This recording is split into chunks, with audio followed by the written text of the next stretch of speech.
for me. There, since we're talking about the game. All right. Okay, really quick though, before you get too far, Sure. just so you know, if I may have to take off like abruptly, we have a sick dog, so if Sure. that happens, I apologize. I'm just You're good. giving you a heads up. This is more or less going to be one of our lore sessions for the most part. A lot of side questing getting done and everything. So Shopping episode. some shopping, some updates for a lot of folks. As I was talking to Belzak, I indicated that yeah, it's been like 6 sessions since we've done a lore dump. So it's like, oh, I think we're due for one then. All right. Anything else? Any other play stuff that needs to be squared away before we get to the role playing bit? No. I think I'm good. I'm Oh. trying to think. We concluded everything. Oh, that's right. I was going to retire to the. Never mind. Yeah, I'm good. Okay. All right. And I think the only one who doesn't really sleep is just lore, correct? Also, shut down. I meditate for 4 hours. Okay. Well, I'm just saying if anyone just doesn't like zone out for the night or anything like that. 4 hours. It's the same as Warforged. Warforged also like shut down for 4 hours. Okay. So like no one. Okay. Gotcha. All right. Just making sure that no one has some things like, oh, I never sleep. I'm like, all right. Nope, I sleep like shit. All right. So the question of the day is, who in the world am I going to start off with, even or odds, with either Lunam or Argus? I can concede to Argus for the sake of just making a decision. I don't mind either way. Okay. All right. You're going to ever come to regret that decision. Everyone will come to regret that decision. It is going to turn into the literal Argus show. Yeah, that's all right. Sometimes I think. Good. No pressure. All right. So we'll go and start with Argus. As you guys retire for the evening after successfully capturing your first half of the Thunder Key, the night kind of stirs on without really any major issues going on. You guys all seem to, find some respite, knowing that you're finally getting some progress made on your adventure. Um, as you seek into a little bit more of an easiness, knowing that you guys are getting somewhere, a thought comes to Argus as he dreams, and he suddenly gets a vision of stars in his dreams, and realizes that something that he's searching for is actually nearby in this area. You don't know what you're specifically looking for, as the only indication that something is there are just dancing stars as you dream, and a slight humming sound as from a lullaby that you might have heard of growing up in the Fey Woods that you lived in, but know that that dream came to you that night. So, Dancing Stars and Lullaby. Yep. Okay. All right. And for Lunam, your night does not go as comfortably as you finally get into your deep sleep. You are visited by images from your past as slowly the thought of home finally erupts, and you now are back to memories of fire and shadows of winged creatures. You are given you all you remember from your dream as you're going through is just the intense heat from those fires and the low rumbling of infernal talk. But you do come up with a one word actually comes through ringing in the dream, and that is the word Cepi, Cepi. Okay. And aside from that, nothing else really happens for the duration of the night. A peaceful evening transpires without really any issues. Those of you who need the full 8 hours, you get in, and those who have meditations or shutdowns go through without any problems. As day breaks, You get the normal knock on the door telling you that that the inn is ready to serve breakfast. And Tatanka, you get another knock on your door from the day before, and essentially the innkeeper asks you to please decide what you are going to do with your letters that you've been receiving from various weapons smiths and armor smiths, and just a lot of merchants asking for your endorsement about the fact that you were this year's Monarch's champion. You have 4 chests worth of documents that eventually you will need to either sort through or not even worry about, and you can even just throw them in the fire if you don't care to do business with anyone.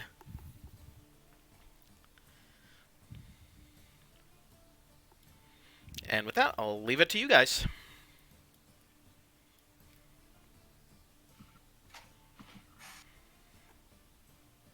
I am not awakened by the knock, so I am.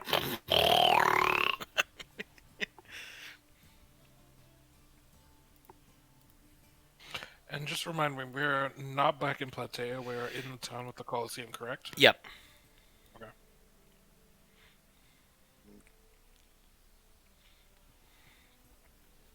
So wait, we're currently where everybody's basically in bed waking up? Is that what's going Yep, on? you guys are basically crawling out of bed in the morning.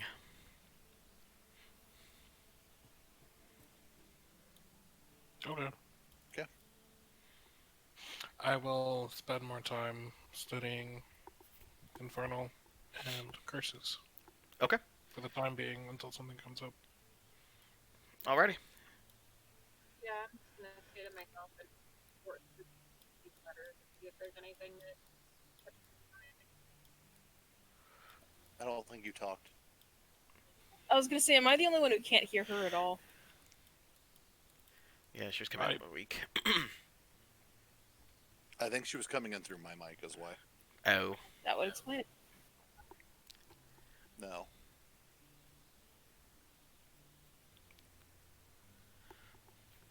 Yay, Discord days.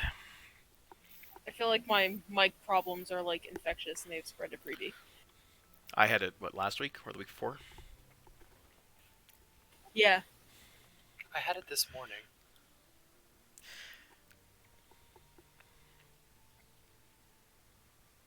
She's getting on another headset to try. Okay. If you need, you can try the one that I use for Borderlands Sundays too. Borderlands.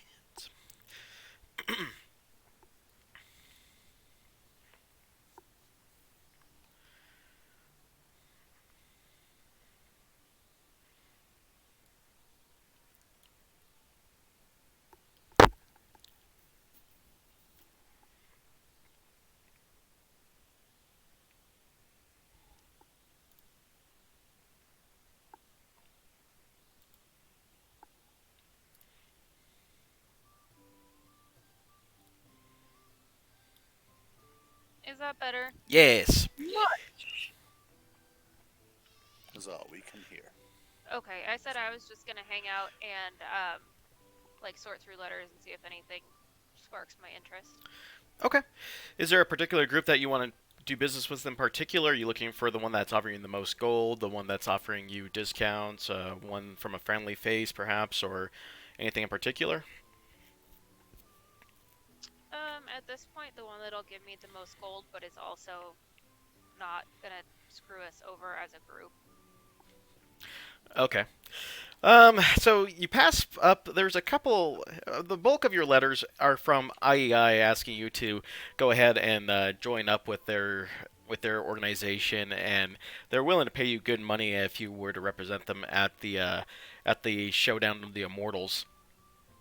So you kind of look at those and you just kind of rip those ones up because you know that dealing with them has never been a smart idea. You do come across a few others. You actually find Nasir's Caravan actually on there as one of the merchant groups that are asking to use your likeness on several of their merchandising items like vases and other small ceramics. And they're willing to pay you a handsome sum of 10% of their profits that they get from that. You're not entirely sure if that's going to be entirely profitable because you're not sure what that is, but it's the most that you're going to get out of percentage-wise from sales. I like that idea. Okay. Alright, let me make a note of that, and then we'll get you some residuals.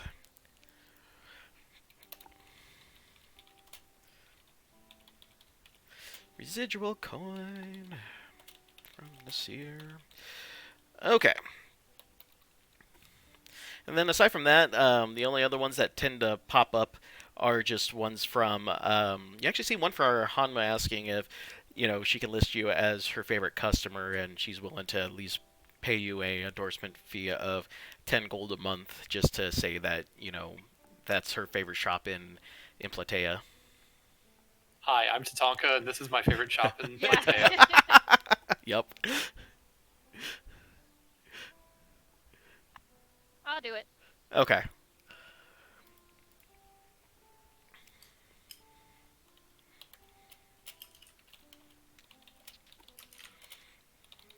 Yep, and aside from that, those were really the only two friendly faces that probably weren't going to screw you out of anything down low for endorsements. So.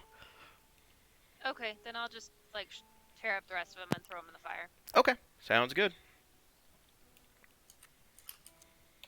Firm Hanma. Okay. Cool beans. I know Lore was trying to work on his dishwasher. Did you want to try to go ahead and do your 2 rolls to see if you can get some headway on it? Sure. Yeah, we can do that. What do I need to roll again? It was Arcana, and then I think we said Insight, right? I think those were the 2. Man, Insight sounds terrible. But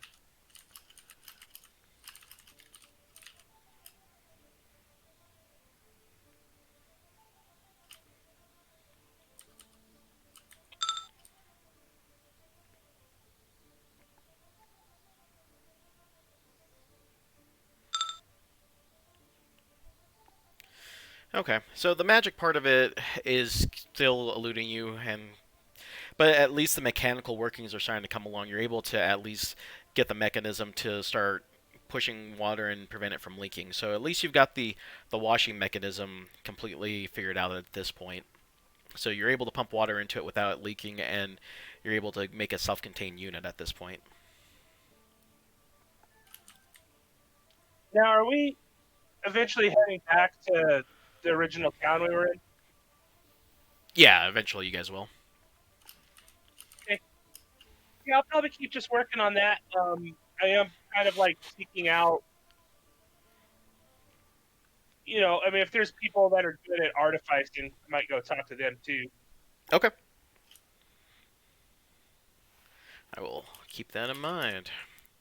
I made a magic item before, other than everything I make for myself. So this is the most complicated item, but Okay.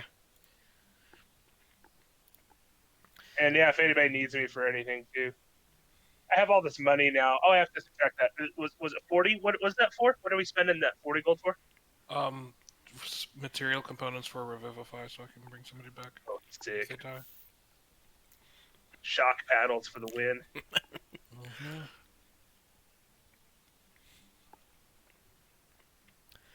Alright, so that's Lore. Argus is still passed out. Kestrel's just doing her thing of her magic. Anything from Belzak? I mean, if we're practicing stuff and spending time by ourselves, I'm definitely going to try and learn that kick. I'm enthralled by the ass-kickedness of it. Alright, go ahead and roll me a good old athletics check then. Athletics. That is not that great. 13. Wait, no. I'm sorry. I got an extra one after the level up, so it'd be 14.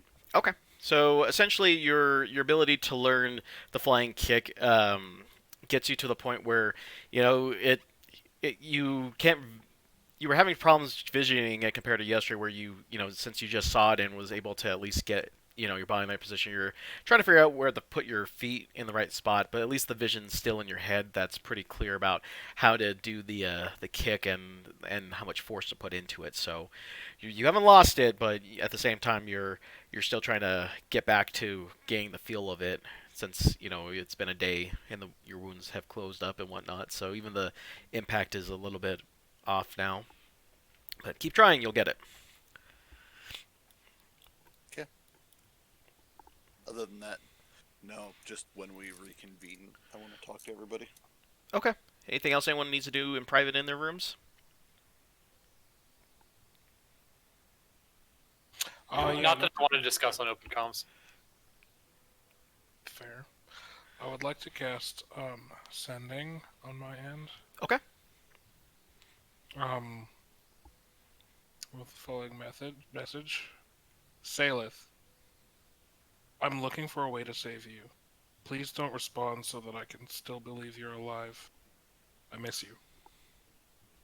That's it. Okay.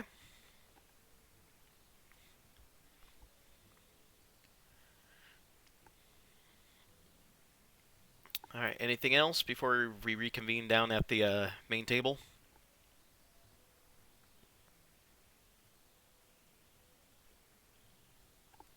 Not particularly. Okay. Go ahead and guys can go ahead and head out in whatever order you choose. You can move your tokens to wherever you need it to be.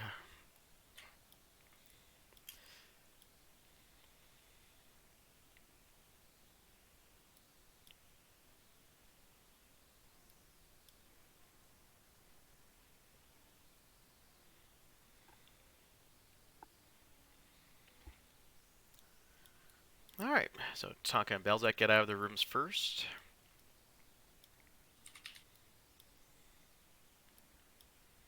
Countered the slight problem of not being able to find my. There I am.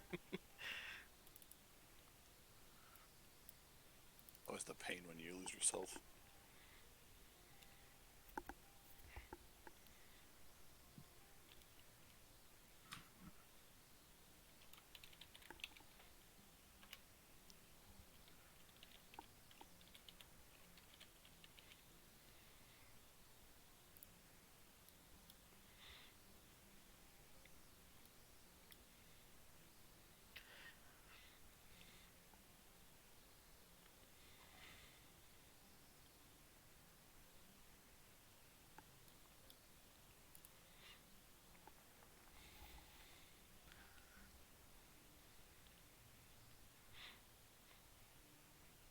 Alright.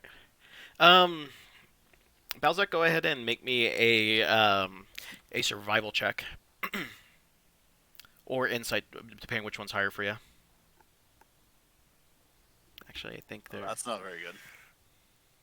That's not very good at all. Oh, they're both the same, never mind. Yeah, they're identical, but I rolled a natural one. So I am not surviving. Okay. Lunam, go ahead and do the same, and Tatanka, everyone but Lore, go ahead and roll me one of those. Sorry, what was the roll? Insight or survival? Insight or survival? Yeah. 23. Both are crap. Insight, if it matters for me. Okay. 7. Okay. Lunam, you can tell that there's an aroma coming exactly from the on the west side of the tavern, and it's a very odd aroma. It's as if several different. As far as you can tell from just how your nose is perked up, it seems like as if several different blends of herbs and spices were kind of mixed together, and it's actually pretty pleasant. And you're kind of taken aback about the fact that you never smelled something like this, but it's actually kind of nice. Okay. Look over in that direction. Yeah. See anything? Yeah, you actually see a large alchemy lab run by an alchemist, and you can tell that they're just grinding up different types of herbs and vegetables, and it looks like that they're synthesizing new compounds over there. Okay.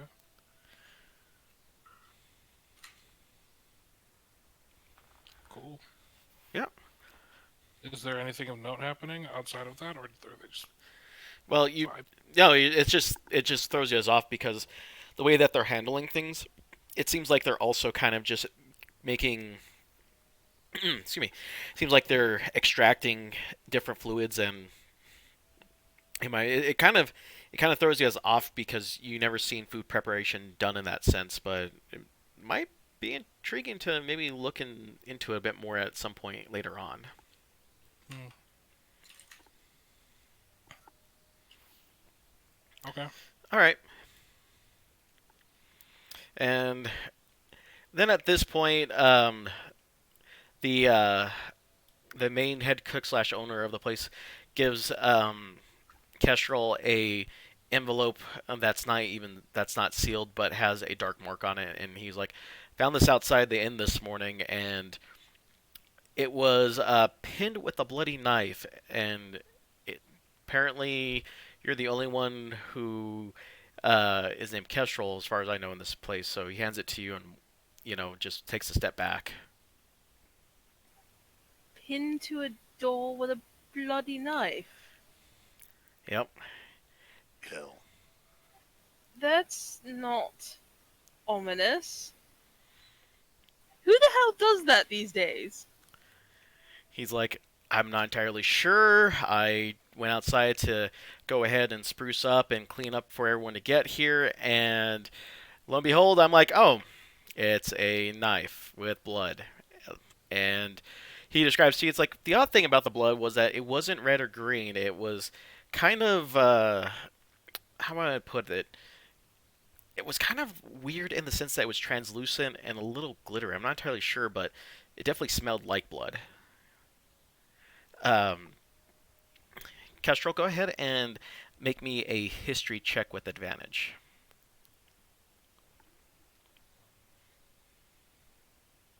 18. You know that some fey creatures, they don't actually bleed a traditional type of blood in some sense. Some purebloods, and some pureblood creatures end up just leaking out just their fluids, and this doesn't bode well because that type of wound is usually mortal in that sense. And the fact that it was found on a knife doesn't bode well for you either. Someone knows that there's maybe fey in the area.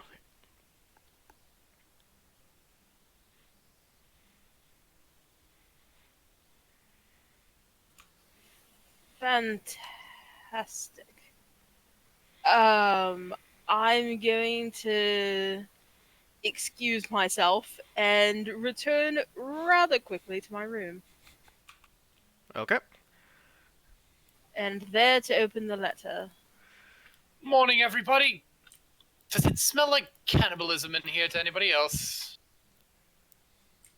A little bit. Kestrel went off in huff, didn't she?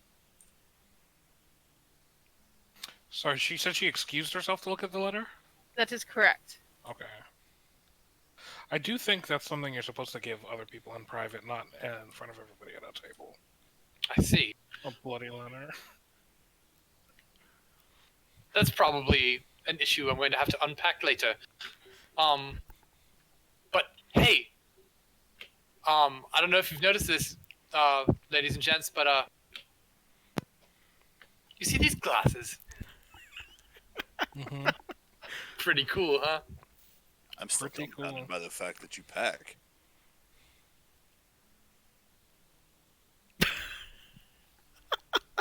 Yeah, well, you know. Argus, you can do the same thing too. You can go ahead and roll me either a insight or survival check, depending on, and use whichever one's higher. Insight would be a 16. Okay, so you catch you catch the same type of aroma as I was describing to Lunam, and you kind of direct your heads to the west side of the inn and just kind of see just a set of alchemy with a large amount of stuff there. Especially you're just kind of like, well, that's kind of interesting. That aroma's actually kind of pleasant. Excuse me, miss. What is it that you seem to be doing over here? It has an odor to it. She perks her head up. She's like, "Oh, well, I'm working on new types of spices and stuff to include in our food wares here, and it seems like every time that we come up with a success, it's a big hit, and people come all over just to catch a sample and buy some samples of stuff here." So what kind of samples, what kind of food do you use this sort of things on? Well, the one that we're working on is a super spicy chili chili pepper blend that, well, for the lack of a better term, we actually made someone actually spit fire out of it. I think there was something off about the magical peppers I used. Fascinating. Yes, I'm not used to new smells. I like spicy, and I like spitting fire. She hands you just pretty much what is essentially a shot glass worth of stuff. She's like, "All right, well, go ahead and try our Fire Reaper sauce." And she's like, "Go speak to the giant panda for a piece of fish, and he'll cut you a small slab to put in there, and good luck." Excuse me, my chap, I have a bit of a death wish, so I want to see how this works.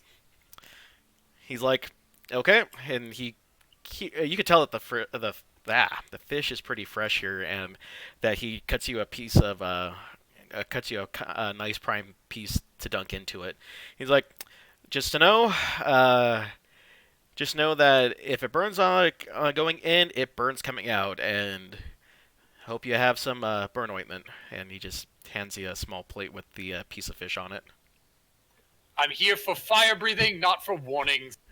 And dump the sauce all over it, and then down in one. Okay, I need you to make a con saving throw. Fantastic. That's a big old +1. Let's see how we do here. That is a 14. At first, you delight in the fact that it's a very mild sweetness to it, and that there's a robust flavor in there that allows you just to appreciate the fish enough. And then about 5 seconds later, you certainly feel a gurgle in the stomach, and you feel an intense heat that you've never felt before. It was as if someone put a hot poker down your throat and ignited some sort of combustible flame. And sure enough, you put your head up, and poof, a small flame comes out. It's not that hot. He's like, "Well done. Most people eat that and usually have to keel over. Just know that he hands you a small piece of parchment, or not parchment. He hands you a small piece of what I'm trying to say, a fabric. It's like, there's lotion on this. Trust me, you'll thank me later in the day." Wonderful. I will definitely use this. And I took it gingerly away. Did that feel like fire coming out? A little bit. Oh, okay. It's fine, though. I'm fine.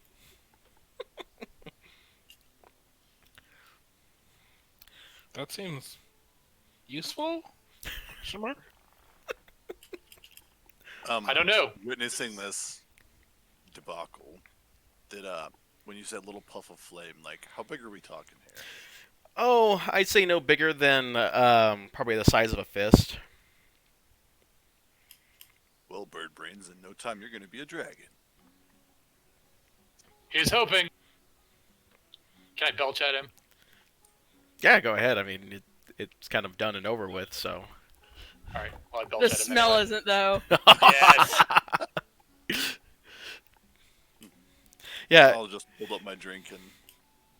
Surprisingly, as he belches out, the smell actually isn't terrible. It doesn't smell anything. It actually just smells of it smells of vegetables for the most part, with a light mild aroma. So it's actually not terrible, but at the same time, it is, you can still smell a small bit of fish and flame in it, like a flame, like if you were to take a flame to a fish over a campfire or something like that. Clearly not knowing what this actually is. Is that what your cloaca smells like? What? Not presently, but give me a few hours. Oof. I don't think it's kind to just ask what people's holes smell like. That's an excellent question. What do your holes smell like? I don't want to participate in this. Neither do I, but here we Something are. that I'm unfamiliar with, and I will respectfully decline participation. Okay. Well, I will turn my back to the table. I'll cross my legs and pull my lute out, and I will start strumming the lullaby that I was hearing last night. Okay. I'm glad I managed to miss all of that. Yeah, fair. All right. As all this was going on, Kestrel rushes back to the room.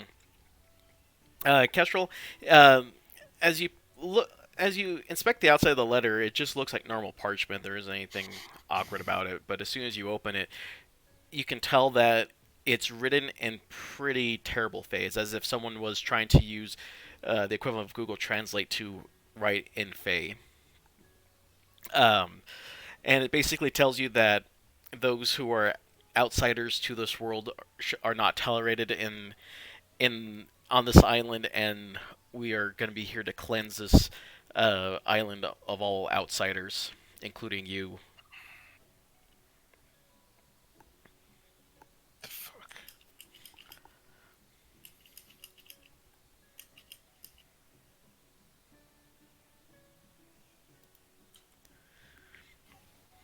Fantastic. Right, because August and everything else was not enough. Oh god, August. He needs to know. I'm going to go back to the group and, before I get close to the table, I suppose just from, like, the other side of the room where I'm still far away, I'm going to message August and, tell him to come over for a moment. Okay. Okay.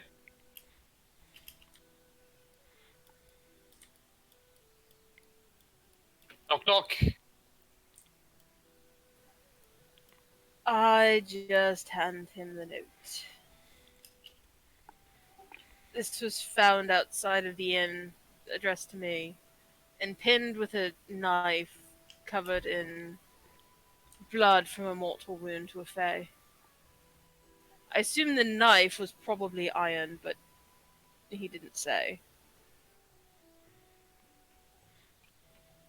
So it's hard to read with glasses on. What does it say?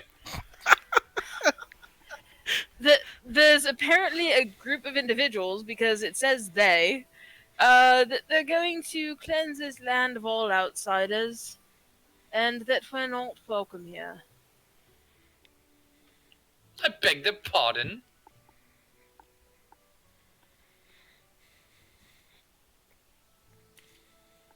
Well, see, here's the thing. It's not up to them whether or not we are welcome here.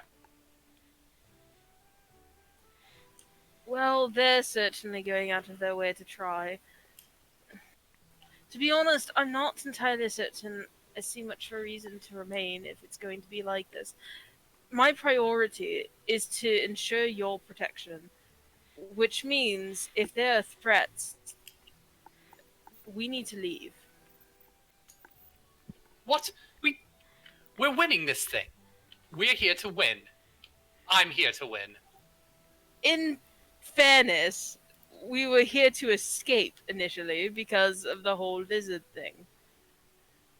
And again, my job is to ensure your safety.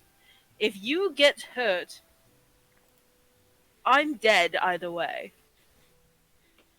First of all, I thought that was the sugarcane that caused that whole situation. Second of all, have you seen us? Especially with the company that we're keeping now? And you trust them to risk their lives to ensure your safety from something that they have nothing to do with. Not for my safety, but for their own.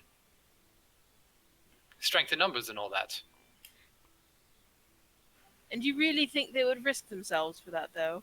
They could just simply say that they're going to distance themselves from us if someone attacks because we're Fae. Well, if it makes you feel better, we can ask them about it. However, if there's somebody here who is after our people and is here to stop my mission, because I'm supposed to be finding people for the lady, if you can't remember, if someone is killing the people that I'm after, they and I are going to have words. But it's not like you've heard anything about these people being here. We came here by accident in the first place. There's been no indication that the people you're looking for are here. I turn around. Look, I know that I'm a handful. I know that you came here under duress and I do nothing but cause struggle for you with this. But we're good at this. I think we can do this. And I definitely wouldn't have thought this several weeks ago.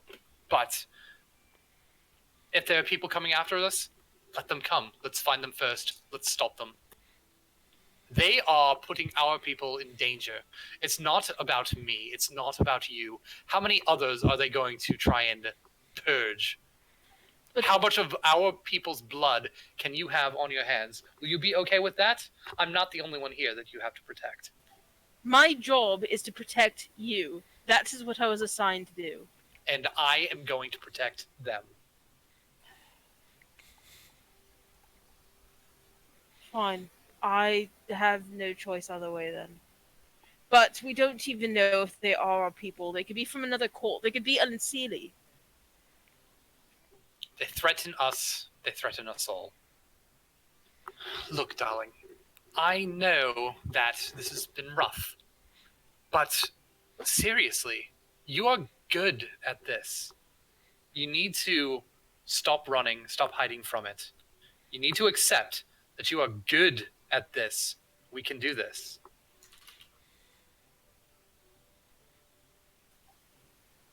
You know this was never what I wanted to do in the first place. I never hid that. Sometimes, when we are put into a difficult situation, even though it's not what we want to do, we figure out what it is that we are good at. And you are amazing. It just... I was supposed to be one of those shining knights and protect our court, our land, and here I am just in the furthest possible place from it. And I have a task, a single task, and that is your survival. And I am part of the court. And who knows, these people, if they're threatening them, they could also be part of our court. This could be your chance for this grand destiny. But sod all of that. This isn't about what you thought you were meant to do. It's what you're doing and doing well. There will be no grand destiny for me. You know that. That chance is long gone for me. There is no redemption. This isn't about redemption. All of that's done. There is nothing to look back on. Stop doing that. Stop trying to pretend that this is about what happened in the past. Stop trying to become this thing that you thought you were supposed to be. You are going to be something great, and it starts here. Do you understand? Now come, join us for breakfast, and we'll go find this motherfucker. All right. And take a fucking inspiration die. And I leave. You know what? Get a free one because yeah, that was good. All right, as all that was going on, Belzak, go ahead and make me a just a perception check. Alright, dice, love me. You haven't so far. Oh, that is much better. You said insight? Perception. Perception. That would be 19. So you notice the table beneath you on the map, at least. You see you end up seeing something that you're normally would run your blood a little cold being out on the open seas, but considering you're on dry land, you know that you have no pirate insignia or sailor insignia on you. You notice that there's a naval personnel, and they're just there enjoying breakfast. We're talking about this lady down. Yep, Burden. Yep. Okay. So seeing her, I guess, can I get like a visual? What am I seeing here? Obviously, you're a naval person, but like. Yeah, give me 1 sec here. I'm just trying to make sure that I don't botch the pronunciation real quick. Oh, what am I looking for?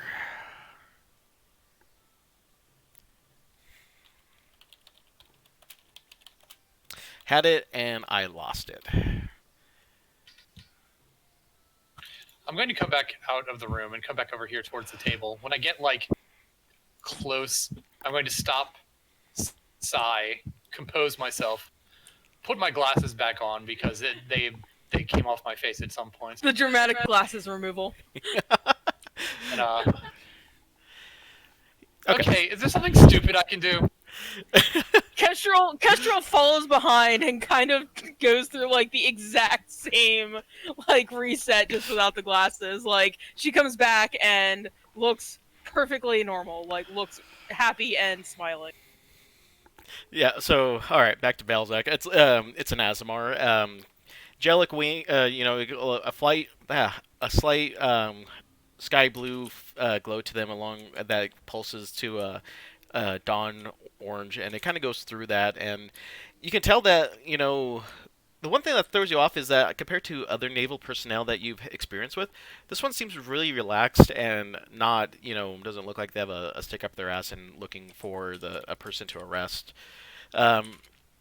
You do kind of, it does bring back memories of your life out at sea, as well as you can kind of get the depiction that the clothes that they're wearing is something that would allow someone to move about a ship with reluctant ease, with providing protection as well.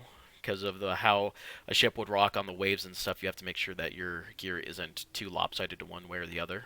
It's kind of a refreshing way to see a true naval combatant, and especially in a long while.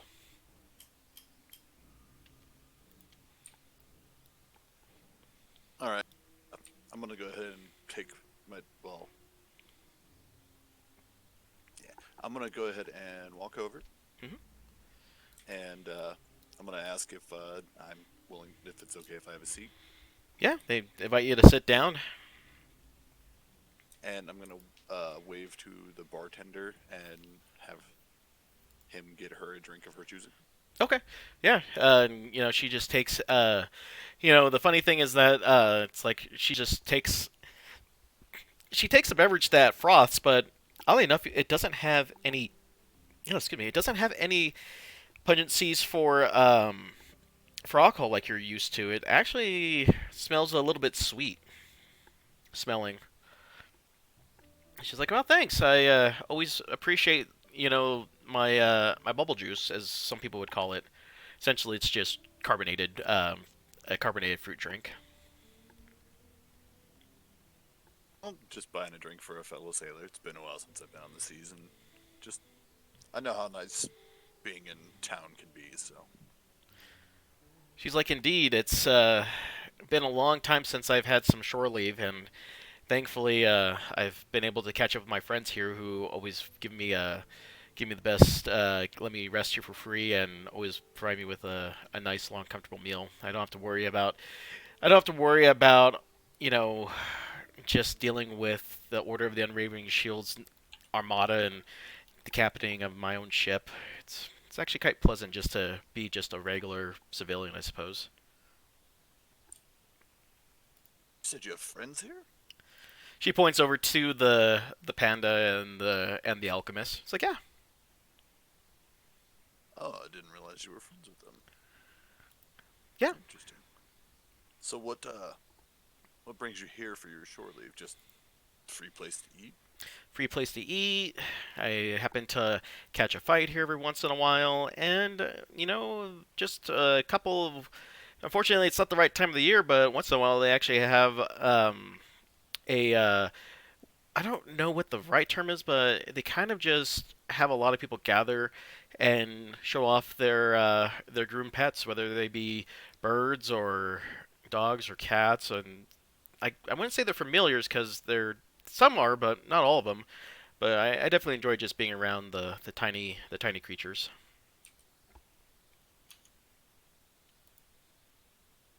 Well, did you happen to catch the fighting tournament not too long ago, or did you just arrive? Unfortunately, I just arrived last night. I just missed it because we were having to hunt down some pirates offshore and on our way back, so it delayed me a whole day. Well, that sucks, because that was actually quite entertaining. I'm sure someone recorded it on some sort of. People have been using some weird spheres to, record the images with audio. It's been kind of nice just to catch up on stuff like that. Cost armor and a leg, though. Is that you cut out? Oh, she says it costs costs an arm and a leg to secure the video footage. Yeah, everybody sure does love their money. But anyway, do you have any plans for while you're around here? Just rest and relaxation. I'm due back in Platea here in about 2 weeks before we set out on our next expedition out there. Got rumors of some criminal activity, I guess, for a lack of a better sense. Criminal activity, you say? Yeah. Do you happen to know who? Well, this time we heard something about it might be an underwater affair, so we're trying to get some genasi and other creatures who have better luck underneath the water to kind of view what we can do.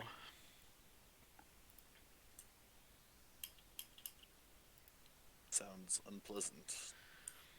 Indeed, I like my fights either in the air or on my ship, and never underwater. I kind of tipped my glass in the air for that one. Yep. Well, if you're ever in need of anything, don't be scared to ask. We're here for a little bit longer, so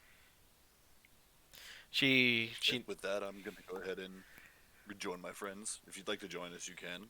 She says thanks, but she's enjoying the solace away from her crew for a change. Well, enjoy your bubble juice. Nice talking to you. Yep.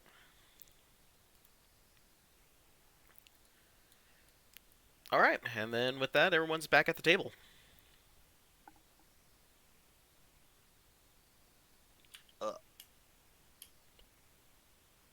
Morning, everybody. Morning. I'm back at my loot.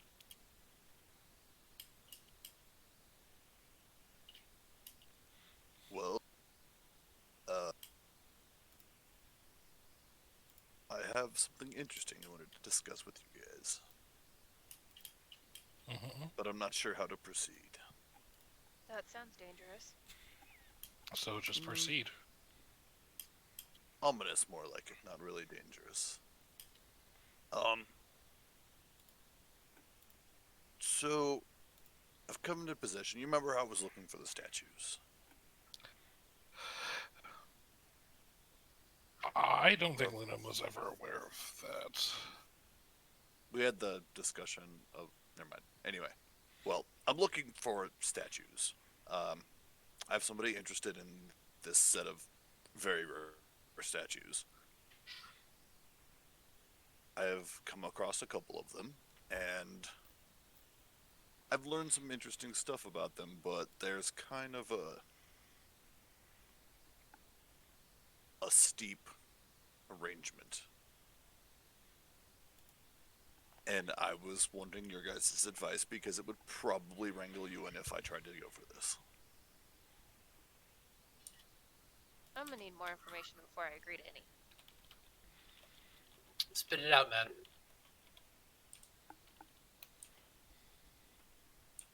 Long story short, I've got cursed statues. Bit late for that. If I collect all of them, I get lots of money. You have them now? No. You Kind get of. money, or we get money. The lady's got a point. Well, the way it would be, it wouldn't be an issue for anybody here to have money.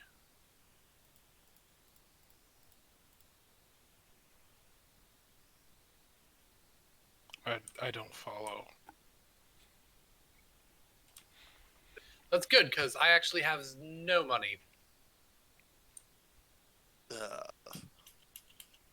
some reason, I kind of don't believe that, but actually, can I You want to roll check that? inside, brother? Yes, I do. I just fully don't know what you meant by that last sentence. All right, I rolled I'll a explain 14. in a second. Yeah, I rolled a natural one. You definitely don't have any money. Yeah, I rolled a 4. Well, I naturaled one, but there's no way. But anyway, Well, I get a plus 10, so it was a 14. well, okay. So here's what's going on. Basically, I was hired to get these statues. After finding the location of said statues, I've discovered that if I am personally able to collect them all, there is supposed to be a monumental fortune given, basically, endless monies, if I'm understanding this correct. The downside is I basically can't sleep. But it kind of wanes based on my ability to find them. I'm sorry. What? So what's the problem? Kestrel doesn't sleep either. He has a point. Well,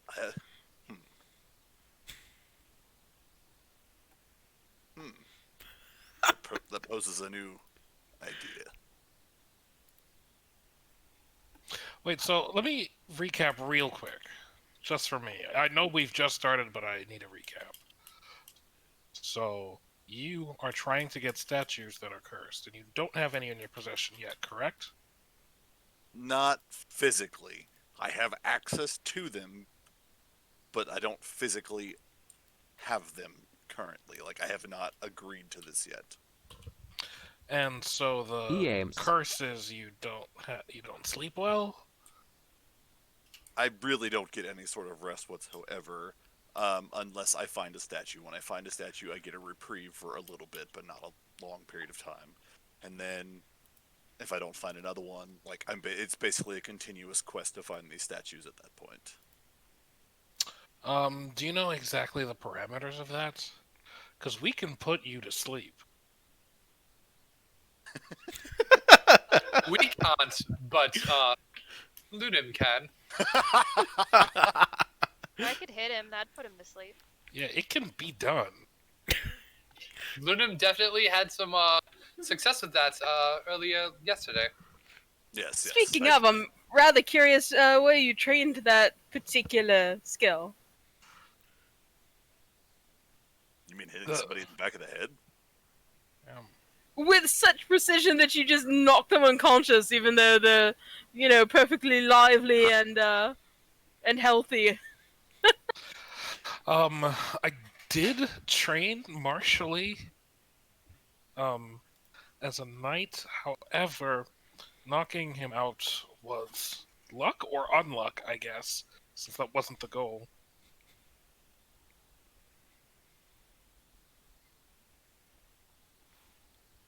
So what you're saying So, I is suppose that I trained a little bit for you it. swung and accidentally knocked him out. I didn't intend to knock him out immediately. So, well, Anyway, I was meaning by putting you to sleep via magic. yeah. If I'm being That's honest, a possibility. my details are vague, which is why I'm discussing, because from my understanding, this is one source, I have not thoroughly investigated this yet.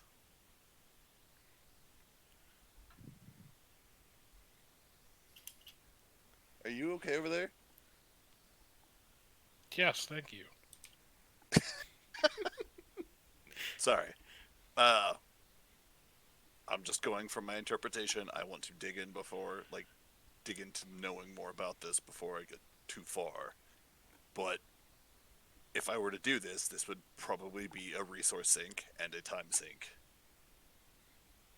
And I don't know if we wanted to take that route. Just out of curiosity, I mean, does the whatever you need these things for come from the curse itself? I mean, there are spells that can sort of get rid of those kinds of things. Yeah, I like yesterday figured out how to do that stuff.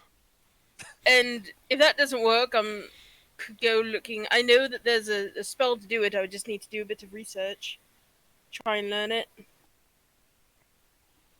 What does the spell do?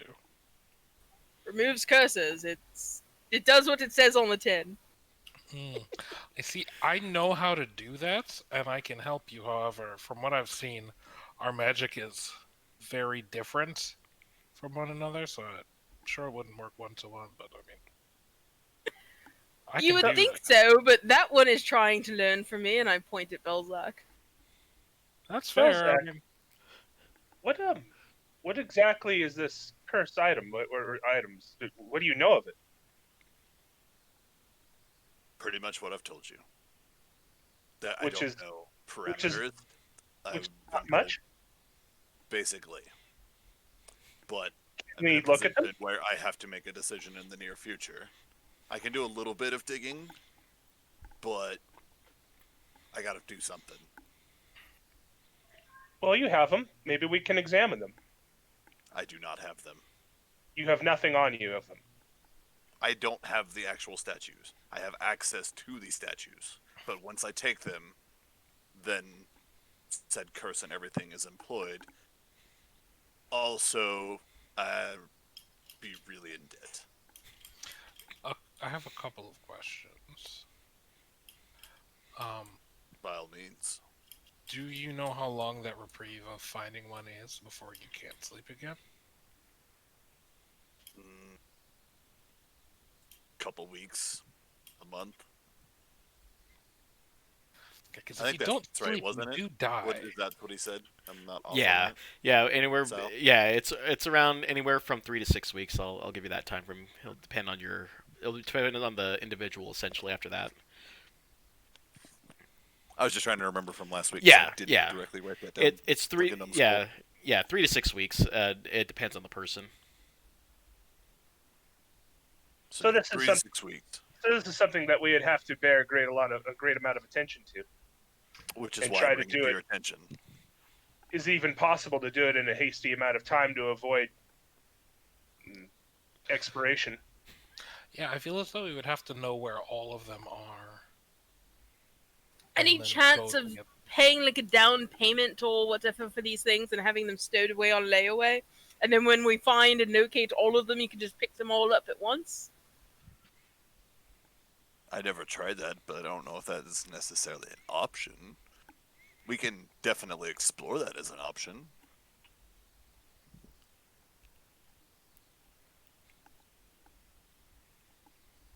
I'm open to suggestions. I mean, if you would like to try to dive into this, I mean, it's gonna Well, be I mean, a at the end of the day, it's you're the one taking the risk, because if this goes wrong and you go completely mental because you can't sleep for 6 weeks, then when you eventually die, we get all your stuff. I don't really see the problem here. I agree with that on paper. However, it feels as though curses rarely only impact the individual who is cursed. This is what I'm So trying he can to hold say. on to all of them. I can attempt to find them all, or set up an arrangement. There's a lot of talking involved with this, so if I were to try and take that route, Belzec, are you going to tell the party about the part where these are also highly coveted items where there are many interested parties that will almost do anything to get out of there? Or are you going to keep that to yourself? Actually, I'm free to tell them that. I honestly just spaced that part. Oh, okay. I wasn't sure if you were going to let them in on that part or not, so. Yeah, no, I'm not trying to hide anything. I'm trying to like tell them everything I know about. Oh, this, okay. So. Yeah. So they are very, very sought after, and if anybody knows that I have them, we will probably get pursued. All the more reason to put them on layaway. Anyway, that aside, you know where some are, and you could access them immediately. Yes. Correct. Then, we could just attempt to see if this one over here could dispel the curse, like right away, like before you take it into your possession. The thing is, the object is still cursed. However, I just make it so that it's no longer tied to you. So when he starts going a bit wait, so if it's no longer bound to him but it's still cursed, then we can just take them, hide them somewhere, and then unbind him from the curse, and then come and collect them all when we're done. Yeah, that makes sense. When you say Anytime he's getting really tired, we're just like, all right, no curse. We just reset. So they're basically Horcruxes. Yeah, in a sense. What's so Horcrux? I have this feeling that is not going to go the Who are way you that calling a planned. crux? What'd you just call me?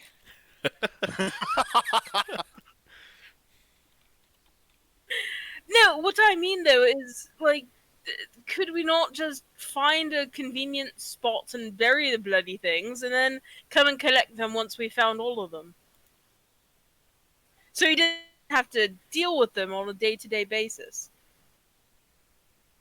Yeah. That sounds like a decent idea.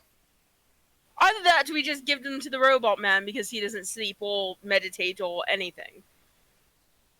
Also, I sort of imagine him just sort of staring at a wall all night, like completely conscious, but just not moving. I do shut down for a time, but you're talking about messing with cursed items, like, and you're not bothering to do extensive research on what is going on with them. Oh no, I intend to do full research on this before I commit to anything. Oh, Let You me had just me do. at curse, but you lost me at research. Well, let us Well, do the research. Let As us for do that, everything we can. I could just do a bit of magic and sort of take a close look at them. We don't have them though. Like, we just need to learn Right, about but them. he knows where they are. I could just go, say, hey, we are considering purchasing this item. Give me about 20 minutes to, closely examine it. And then I just do little magic. Problem solved. I I understand mean, at that. the very least, it's worth a shot if the lender will let us look at them. If we do decide to do this, currently that will put us out about 15,000 gold. excuse us? Well, now, wait a second. Why are we spending this Well, money? Now, talking about once us again, now.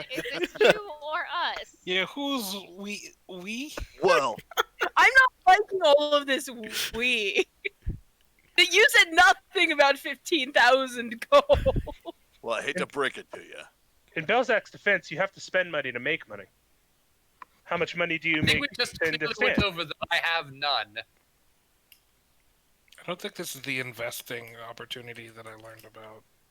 Buying cursed items. We see, And we're looking not for buying more. cursed items. We are buying interest in the plan to get the cursed items. Here's the thing, if you buy all of that, I've got a lovely little place for you to go and purchase some time at in this pretty little area up on these alpine mountains. And since I gave you the place where you can find all this information, now I need you to go and get 10 more of your friends to pay in for this opportunity. No, Clearly- don't leave. clearly- Don't leave. You're not going to get your golf clubs if you leave now. Clearly, Argus can probably talk them out of this. He's quite the swindler, I hear. Mm, If I'm such a swindler, how come I have no money? You could roll that. If you don't believe him, you could do the same. Insight versus deception. I don't- I can do this all I- day. I have no reason to disbelieve him. I just Yeah, I don't care if he's lying about it. I just kind of want to duel 10v10 stats a little bit, is all. all I'm trying to say here is that let's do the digging, let's do the research. I want to learn about these. I mean, clearly a curse can be defeated, or at least managed. But Well, why this do is we why- do we each have to pay them? Do we have to pay each of these people a sum of money? Is that what you're? Is that what Okay. you're? Okay, let me break this down. I currently have access to 2 of them at a total of 15,000 gold. Now, It's only we for can 2 of them. just that's why this is a discussion. So, if I'm ponying up all the dough for this, you guys aren't seeing any of this. I feel like that's only fair. Well, that's fully not fair, especially okay, a couple of things. We're If the you have ones taking 15 care of you when you don't. Yeah, exactly. When you don't sleep, we're the ones decursing you and hiding your items. First of all. Second of all, we're the ones protecting you when people come for you and also helping you find the items. Third, if you have 15,000 gold, why do you care? I don't think you have that much money.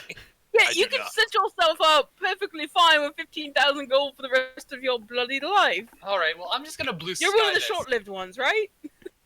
I'm gonna blue sky So this. you're saying that because you're protecting me, I should have to pay for everything, and especially at exorbitant prices. And Wait, no. I have you a guys wonderful idea. get to take an equal percentage of this. You said it was endless fortune. Yeah. What's 1/6 You guys get of an equal endless? percentage of this. Here's the thing. You would do it by yourself. I'll see how you do. I'm asking a legitimate question here. All right. Well, I have an idea, and nobody's mentioned this, but and hear me out. Crime.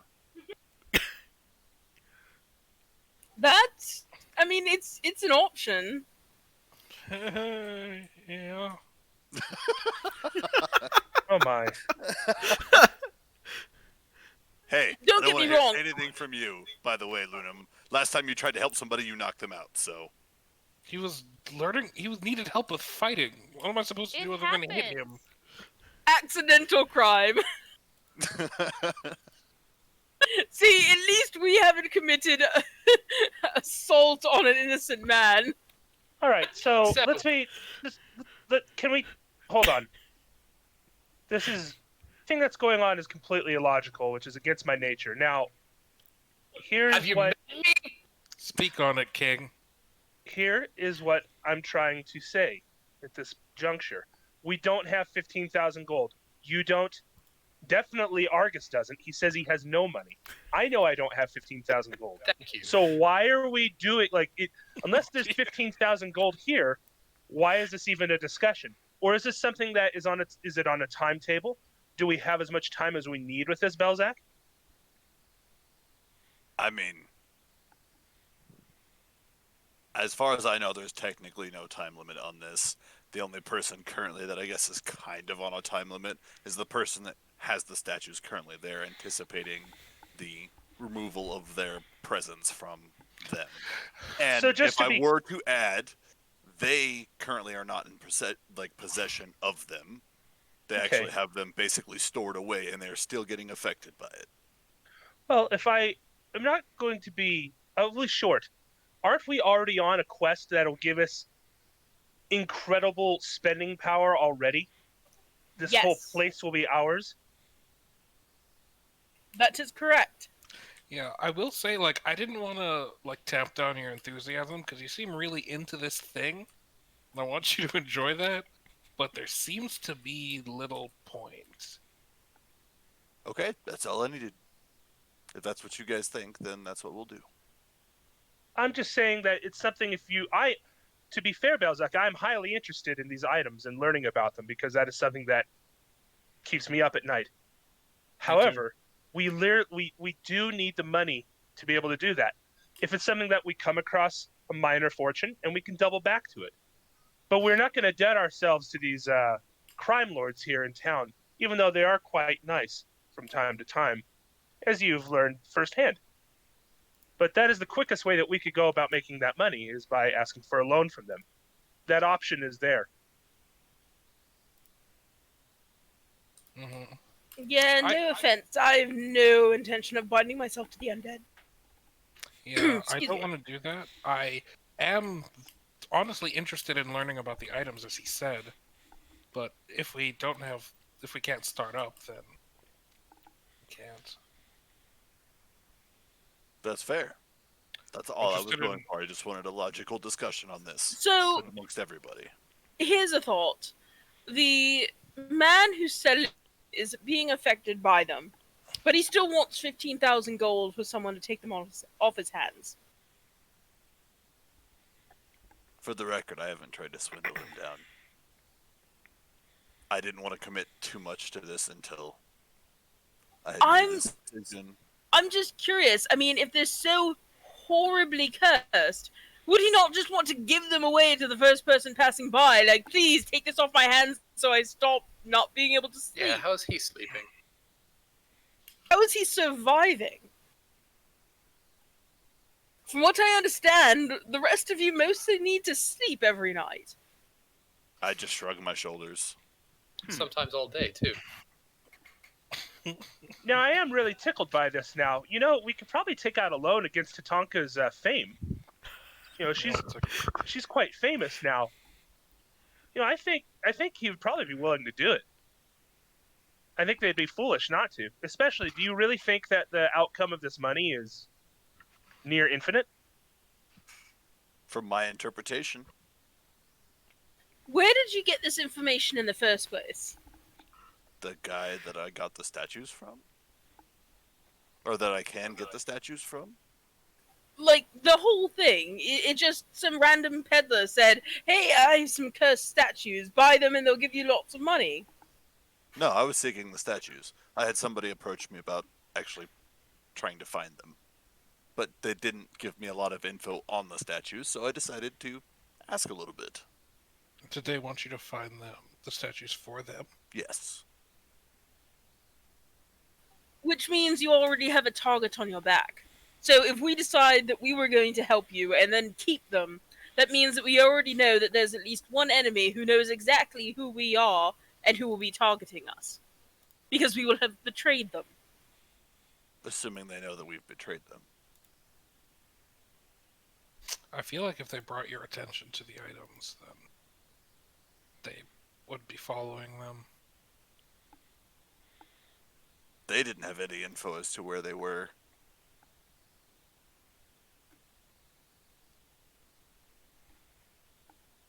They just wanted them and asked me to try and find them for them. As I said, I am interested in it as a concept. Okay, I would love to. I feel get like we're to the going in bottom of it. circles here. How about this? As a group, we can try to discuss this we can attempt to try and see if we can look at this item and maybe inspect it and examine it, see if we can find anything out about it. And then possibly talk to the guy and see maybe if at that point we want them, we could try to work with that then. For now, the note that I have says I have to exchange 15,000 gold for it.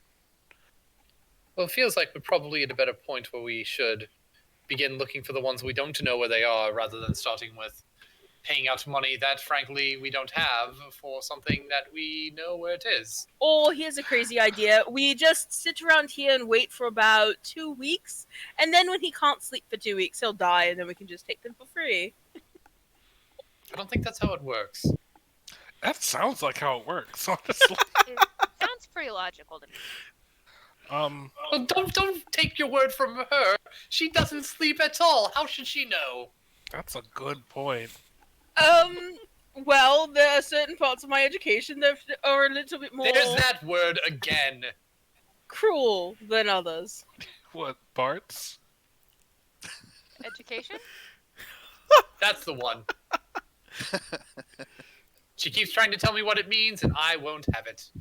At some point during this whole discussion, Tatanka is just like sitting there with like her head in her hands, like looking back and forth as everybody talks, just totally lost. Does this person have your name, Belzak? This person being The person you're dealing with? The cursed items. What's the 15,000? The like one person we're talking about. The peddler selling them, or the person Yeah. who tried to hire Peddler Belzak to selling them. find them? Okay. so the peddler. Yes. The peddler, as far as I'm aware, does not know my name. Although, well, no. The only thing public that I've done is the Hulk. So I don't think so. I don't know of it. So I'm gonna say no. Did you speak to them directly? I did. Okay. Are you able to describe this person? Do you have their name? I don't remember the merchant's name off the top of my head. I should have wrote that down. I'm terrible at taking notes. It's a thing in progress. Yeah, the Can- first name of the merchant was Ebby, Oh, and yes. the last name was Jan. Basically, a play on eBay. Okay. Essentially what I'm trying to get at is that, if I remember correctly, I'm about to read it. Sending requires you to be familiar with the creature that you're trying to contact. If he can describe them to me and like give me their name, is that enough familiarity for me to contact them? Yeah, I'll allow that since you're in the same town and within, a good proximity. I'll go and let you do that, since he's the only guy in town with that name as well. Okay. Well, I'll say,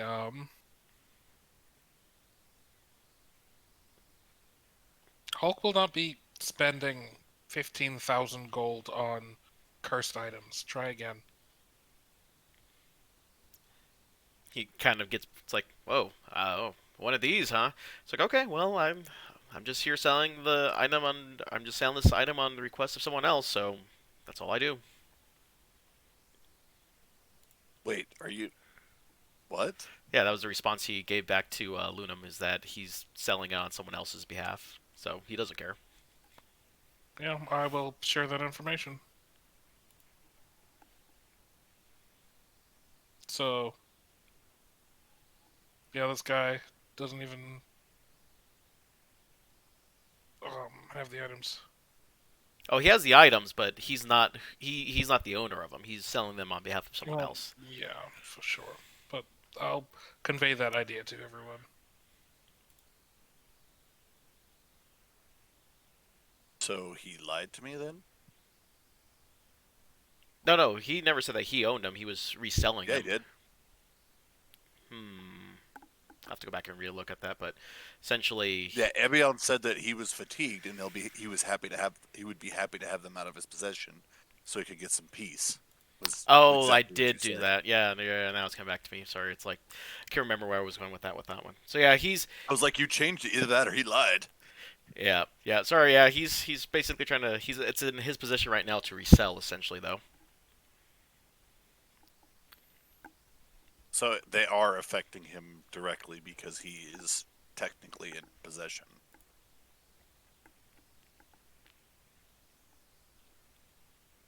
I think that's kind of up to us to decide if we believe that or not.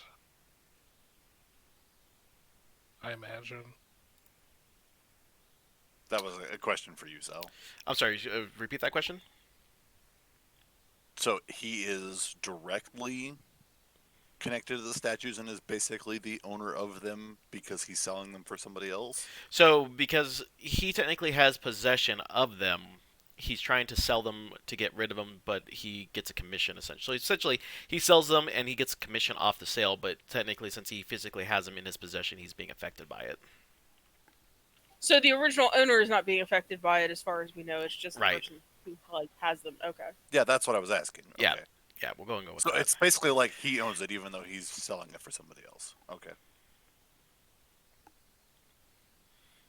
As far as the curse is concerned, he owns them. Yep. As far Yes. as we know, yeah.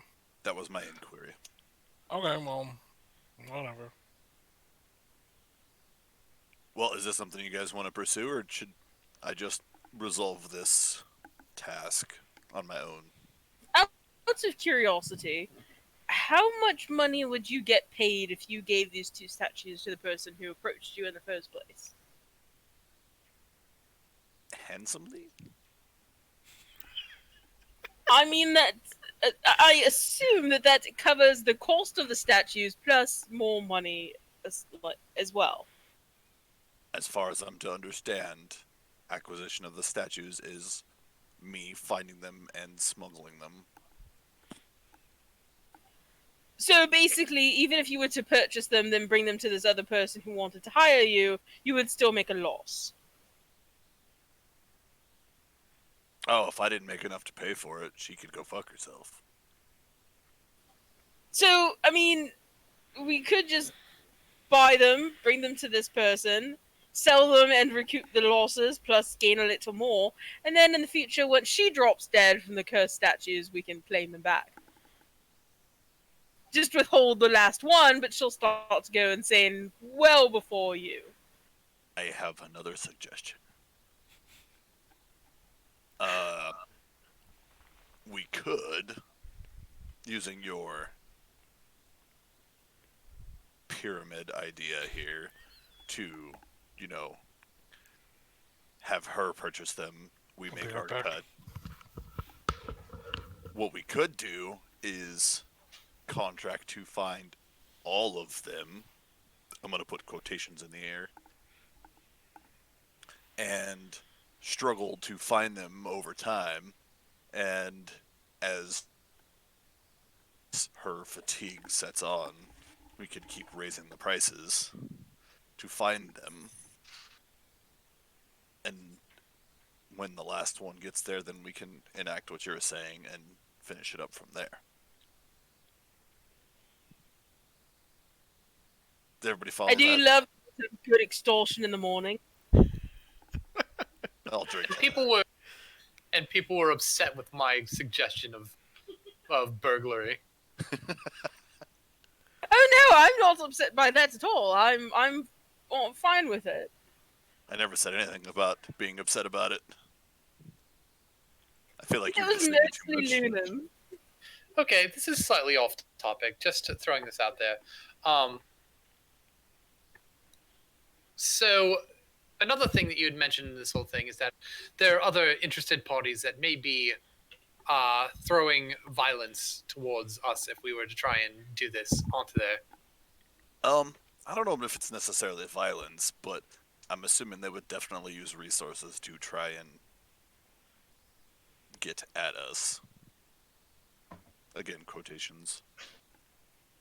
So, well, my point is that, we've been hanging around together for a while, and we seem to be getting on for the most part.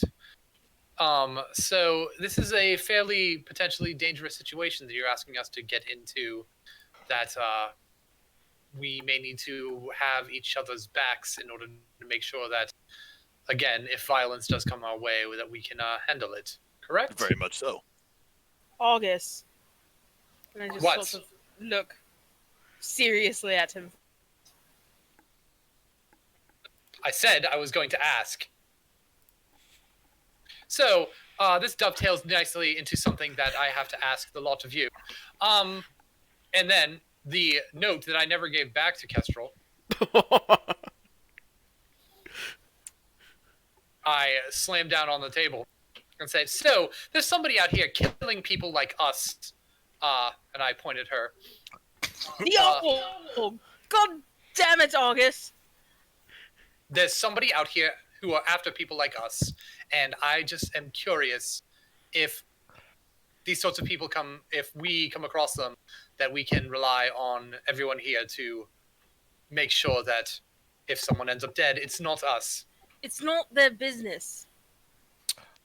Absolutely, without a doubt. I feel like that is my Agreed. business. And I would also like to caveat that with calling you a hypocrite, because I did something very similar to exactly what you just did. And you guys jump down my throat like I just betrayed you and I should be shunned from the group. Wait, what thing was that? The little side quest with the cart guy. You traveled with us for several days without telling us about what you're doing. This is something we heard of this morning. Yeah, You he shared shared. with me. Heard of this morning. Yeah, us doing the whole cart quest unknowingly is very different than will you stop us from getting killed by the clan? She had no intention of telling us. I had no intention of doing anything intentional here. This is someone threatening us for no bloody reason. And you don't feel like we should have known that? They To be honest, I felt that we should leave. She felt that we Why should did leave. you discuss it with us? They're You were just doing gonna it leave us? now. Because it's not your bloody business. I wanted to take August and just leave. And what good would that accomplish? Because it wouldn't drag you into our mess, and because it's my job to ensure his safety. So she wanted us to just kip off and leave this entire affair with the island and the contest and all of that and put that behind us. Well, I hate to be the bearer of bad news, but as someone that usually specializes in kind of finding things, finding people is not that hard. And I don't know. I'm going to assume, based on my particular situation, that you guys didn't just end up here. Did you share the specifics We- of the note? Not really. We Okay. did just end up here. We literally accidentally came here. We had no intention of coming to this particular island for any particular reason other than to just escape where we were before. Yo, literally same. That's exactly what happened to me. The So fuck? yes, we did not come here on purpose. We are here incidentally, and we are. I frankly am just trying to feel out the table here. So let me put it clearly. Are we here together in order to achieve our common goals, or not? I just need to know that, because if we are not in this together, then we can part ways here as friends, and good luck to the rest of you on your journeys. But if we are here together, then we should stop all of this. Oh, well, you know, I'm going to have to put up the money, or, oh, well, are you going to share the reward? No. If we're in this together, we're in this together. So are we or not? And then I, scoot back from the bench. Yeah, Lunim? I'm in it. Law? Well, I mean, when you put it that way, you just seem so impassioned about it. I'm here. I've no intention to not be here. Kestrel, how do you ever disagree with this guy? He's Kestrel is just staring at Argus, mouth completely agape, and just shocked. Just floored. Do you see what we've done so far? We have heard nothing about there was that clue that was dropped off as soon as we started for this contest. We've heard about nobody else who has made it even to that point. We found the first clue. We came here.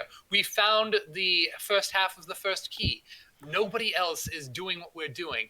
We have been through fire and flame so far. We were, and I point directly at Tatanka, we were the champions of this contest in front of tens of thousands of people, and we got here together in order to make that feat possible. I think that we can do amazing things together. So if we are all going to be here for the common goals, then we need to have each other's backs, and we just need to do the things for one another. Agree or disagree? I I'm think gonna- I've realized why you're the queen's favorite.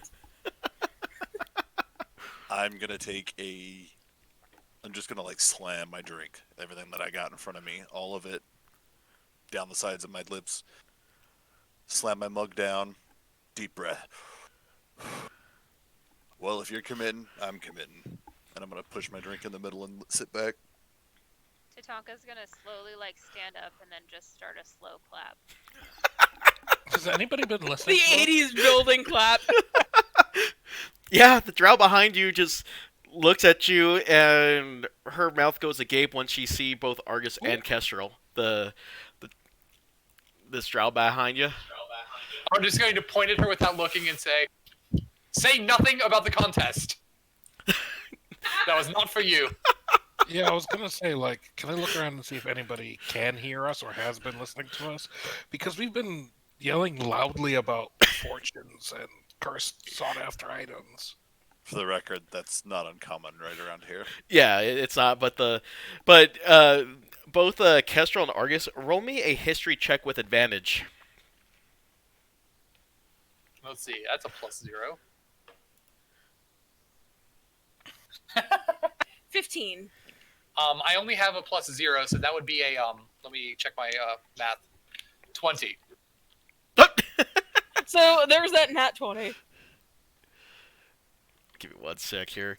The drow it doesn't really pay attention to what you were saying, but more guess at what they're looking at, and especially that their hard looks are on both Kestrel and Argus, and then all of a sudden, Argus and Kestrel both go, "Oh hell!"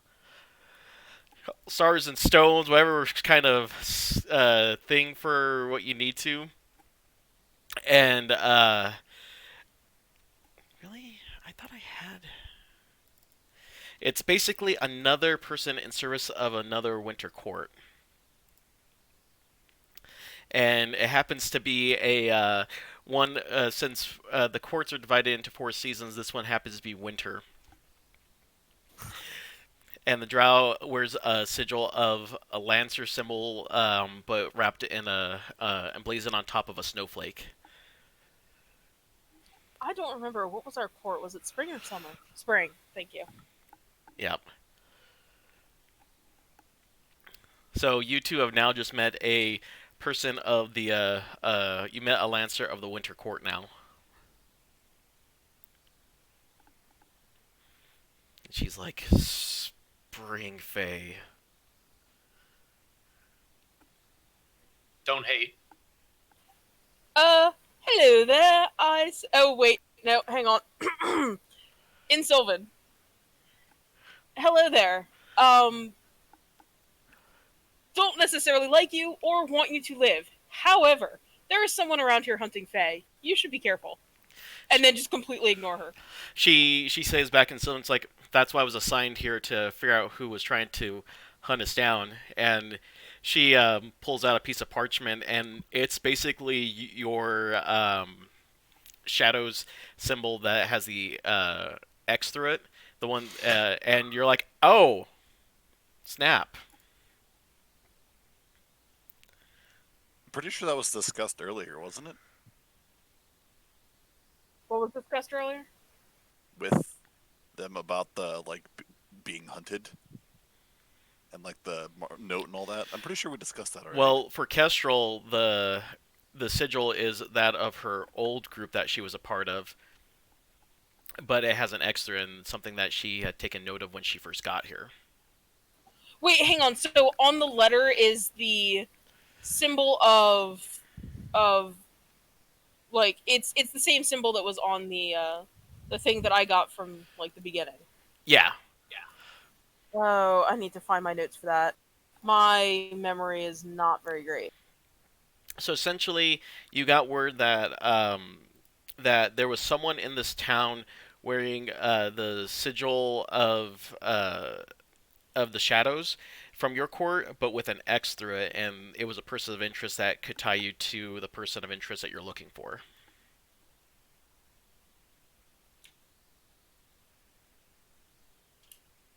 Dun dun dun! And that's what's on the bottom of the letter. Is this another threat letter, or is this like a letter that is her orders? Oh, those was her orders. She has intel that's saying that someone with that sigil could be committing the murders in this town of any creature that resides outside the realm. All right. Does she seem aware that like the symbol is based off of a spring court symbol? She basically tells you that all she knows is that this symbol has something to do with the Supreme Court, but since the Shadows is kind of just something that's said in whispers, no one really knows what the organization is about, but it just knows that it has some attachment to it just has some attachment to the Spring Fey Court.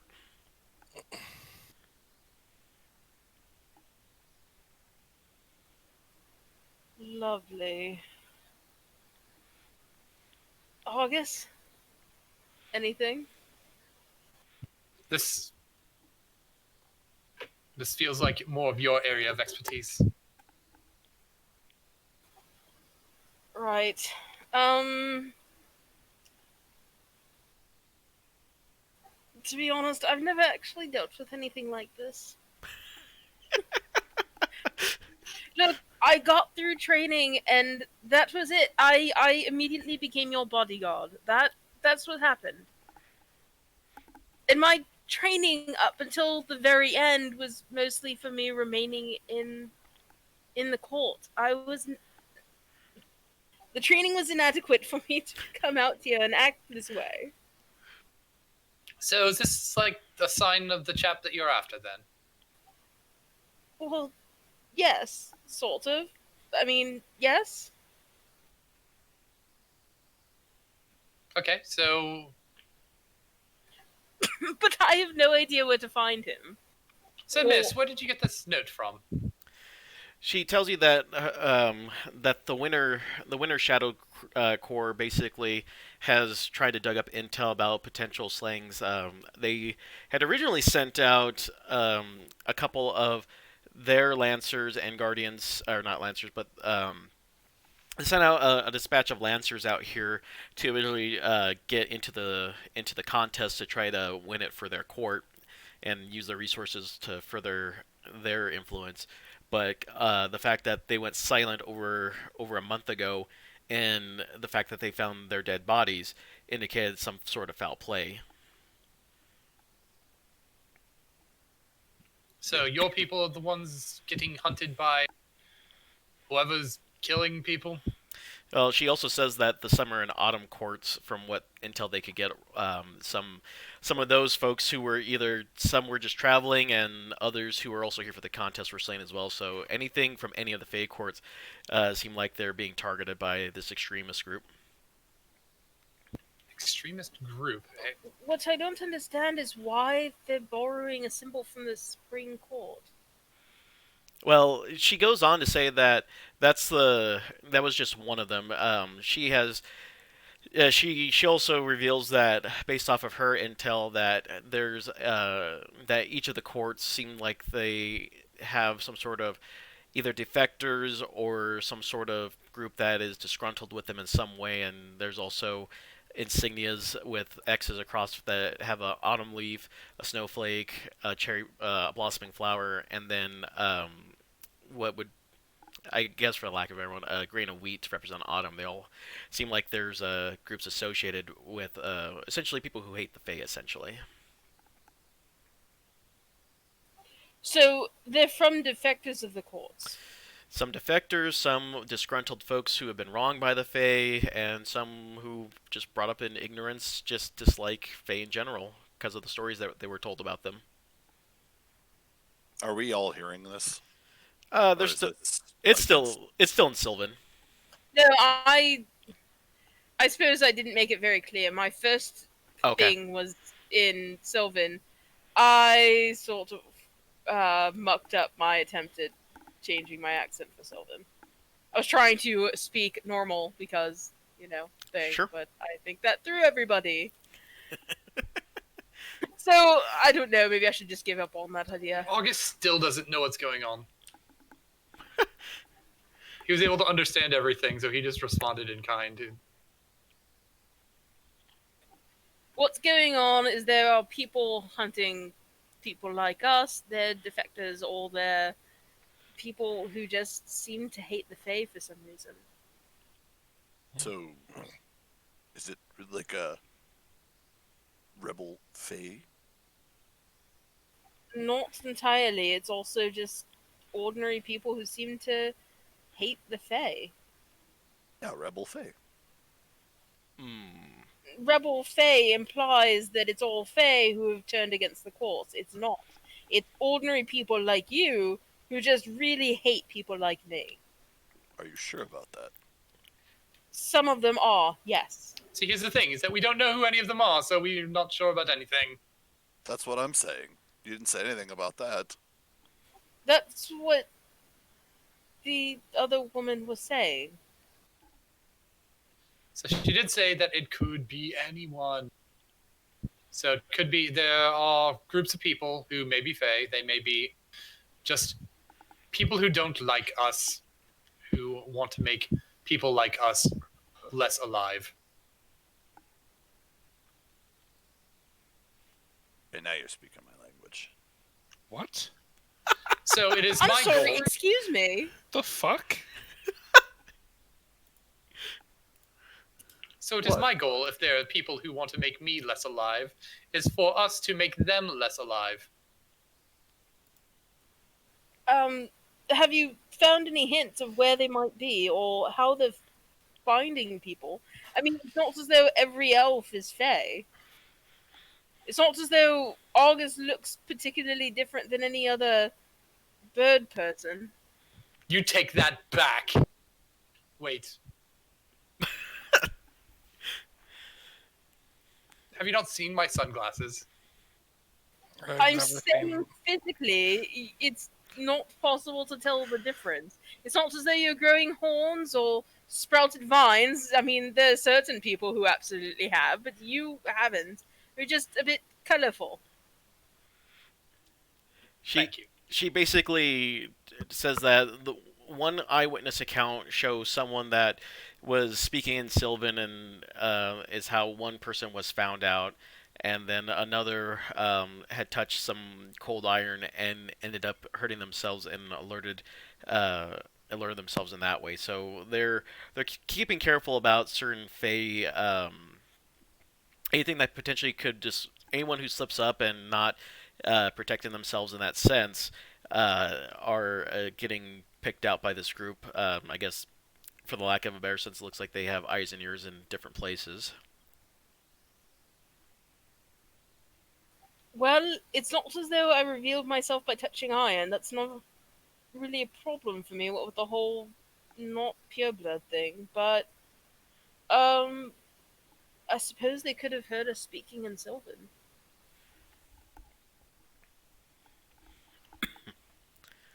Or meeting with shit.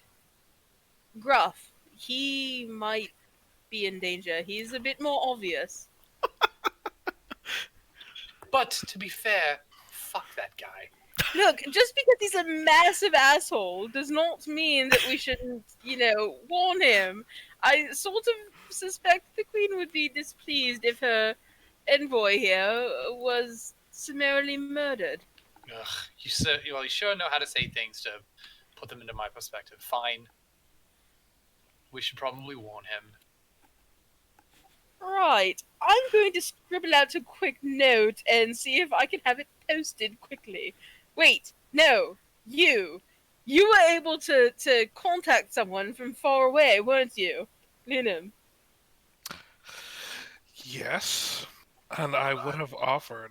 However, I cannot do that anymore for the day. Well, we'll send the post. Let's Right. do that. The post it is. I can do it first thing in the morning. That's Tomorrow. that's a tomorrow problem. It's fair.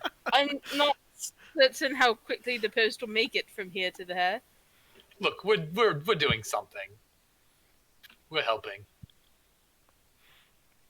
Are we, though? I mean, I'd rather not have the letter delivered to his cold, dead, deceased corpse.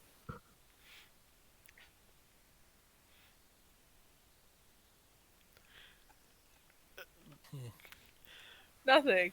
I'll reach out to him tomorrow. I believe I saw him speaking to you guys at some point, so it shouldn't be too much of a problem. He approached us at the table in the inn, back in the other city. Hmm.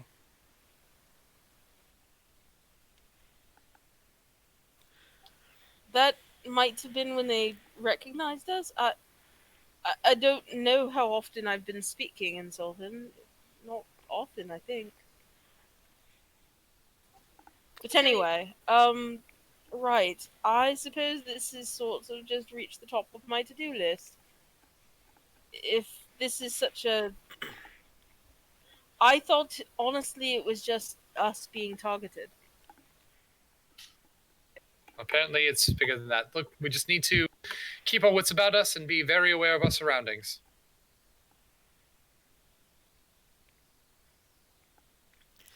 Sounds like I really need to work on that. Oh, Jesus, you're still here. Yeah.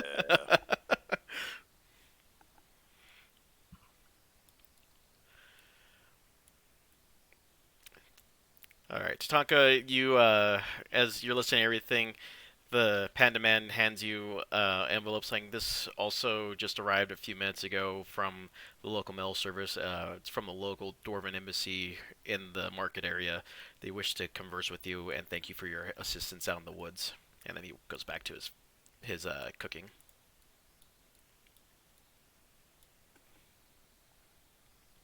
All right, folks. So our whole thing is kind of passive. Just kind of keep an eye out for people who might try to kill us. Belzak, you are looking for statues. What else we got? So what do we go from here? I'm gonna open my envelope and see, like where they want me to go and if there's a time and stuff. It just says as soon as you are able to, they want to see you about the anvil issue that they told you about in the woods. They said it's of the utmost importance that they talk to you about it. Hey guys, do you want to go on a little bit of an adventure with me? That sounds smashing. Does it take us anywhere but here where we are currently being threatened for just existing? Yeah, let's go see some dwarves. Hold up. I have an idea. Really quick, Sal. Sure. The archives, about how far away are they from here? I mean, it's not that far, right? Yeah, no more than half an hour's worth of distance. Might I suggest that a couple of us, if we're going to... Are we going to try and do this statue thing where we collect statues for money? Question mark. For the group, or... Yes, I'm asking everybody. At some point, yes, but Well, no. What I'm saying is if we're going to do that, we have access to a lot of information. We should probably go to the archives and try and dig up anything we can find about these statues. While Tatanka here goes and talks with the Dwarven embassy based on whatever is going on. And then we can reconvene and go from there as to what we're going to do. I feel as though, since we know that there is an active threat to some of the party's lives, splitting the group may not be wise. We're not leaving town, are we? Yes, but there was a bloody knife stuck to the door in the town. I'm inclined to agree. We should probably stick together. I think so. Right then. I just ask that if we're going to do that, we should probably commit to at least looking it up and seeing if we can find anything. We looked through a lot of those books in the archive already, and all they really seemed to have was information about some henpecked woman and her amazingly dashing boyfriend. You've A lot fallen more. in love with him, haven't you? Have you seen these glasses? There's a lot more in those archives than that. Oh, Yeah. God, you're still here, too. But yeah, there's definitely more info in there, and there could be some about the statue. I thought we were only allowed in that special archive the one time. I mean, it's worth a try. The worst they could do is say no and then kill us for who we are, I guess. But As far as I'm to understand, we were the champions, so we can go in the archive whenever we want. I might have misunderstood. well, we can just go and ask, and worst they can do is say no. And then we can kill them and take their stuff. So, for Tatanka, your embassy, do we have to travel somewhere? Yeah, it's in the market area. There is a small dwarven embassy out there. It's in the market area, so it's not too far from where you are. No more than a 10-minute walk. Right. It's in this town. Yeah. Okay.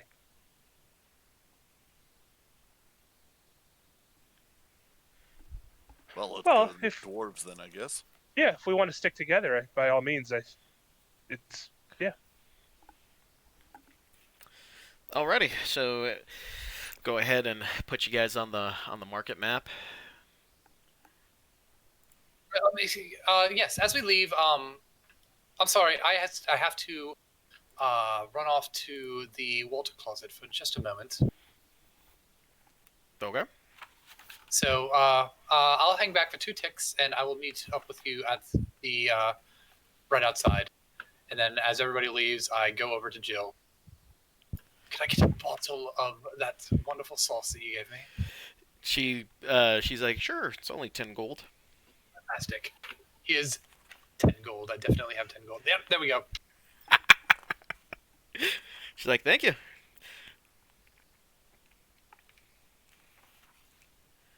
Someone is going to be having a very bad time with that.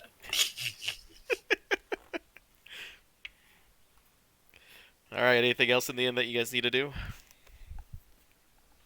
No. I'm alright. All right, so go ahead and get over to the market map then. All right, first player's own current map. And enforce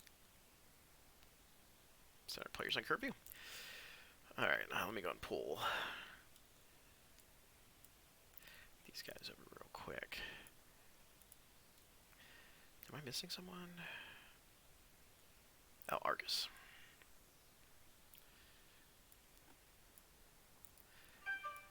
All right, Argus, go ahead, as soon as we get outside, go ahead and make me a perception check. Ah, 7.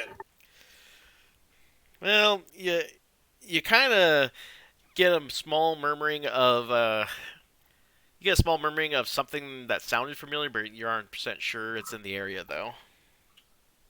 Okay. All right. Anyway. All right. As you guys proceed going through the market, nothing of major consequence happens, and then you guys happen to see a small red-headed dwarf out there swinging her axe, and you can tell that she's fairly well built and got some real strength behind her swing. And she perks up and looks at you, and she's like, "Aye, you be Tatanka?" I am. I received a letter to come here. It's like, Tamilas, what do you know of your clan? I know they are gone.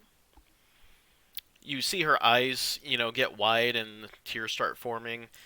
She sheds one and then shakes her head and just takes the tear that was on her face and, rub it off. And she's like, that is discouraging.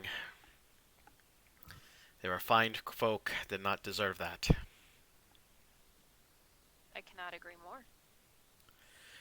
She's like, she asks like, how old were you when your clan was burned?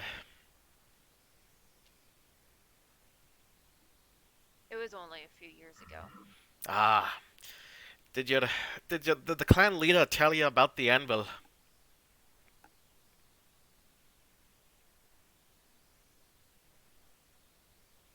Until I was approached. Sorry, she's having technical difficulties. Oh, no worries.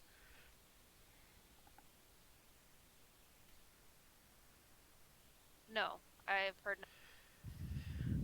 She looks at you and she's like, it might be for the best. We don't want too many people knowing about the Curtis artifacts. She's like, wait here. And she ushers you into essentially a small room in the embassy and essentially sets up a couple of spells to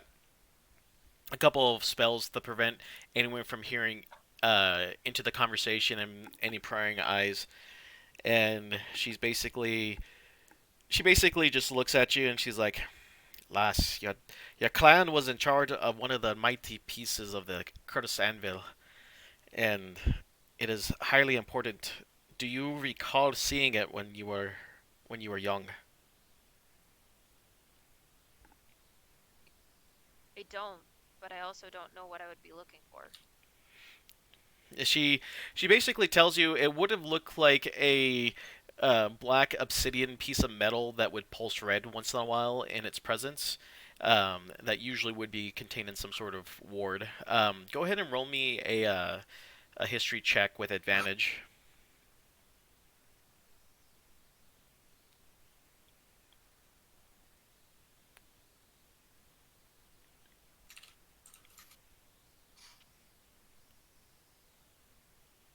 11. You remember enough as a small girl that you ran into the clan chief's uh, dwelling, and you once saw something that seems familiar, but you were hurry up. You got hurry up to leave quickly, and there was a bit of a terror in his face. So you think you might have seen something of that. It sounds familiar, but I was a child. They didn't want to trust me with much information. She sighs. She's like, "All right, what I'm about to show you, lass, is going to take some time to process." And she opens a fairly large weapon case. It's something that looks like it looks like it's something that has a lot of wrappings on it. If anyone would like to, they can go ahead and roll me a religion check. Are we all in here with her? Oh, for some That's reason a I nat thought we were 20. included from that. Yeah, I thought we were like standing outside waiting for this to happen. No, she invites you all in, so yeah, you guys. 12 for me. You said investigation, Religion. religion. Oh, that's not 7. 17. 16.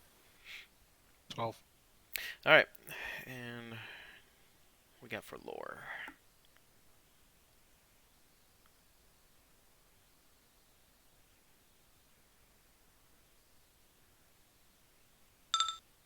$18. Sweet.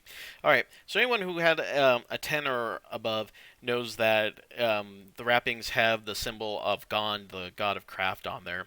Anyone with a 15 or higher knows that these are sacred ritual bindings to hold something in, and that they're only meant to that the bindings themselves are meant to keep something of darkness hidden in them.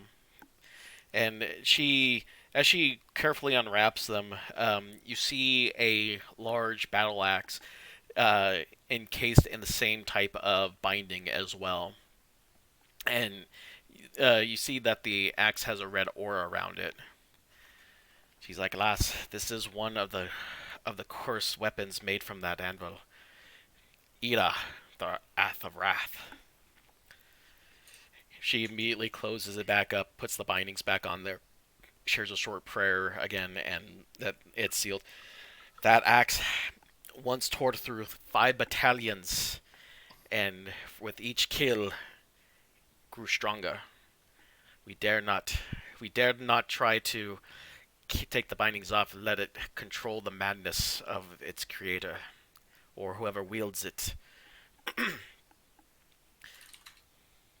It is highly imperative that weapons like these do not get out in the world.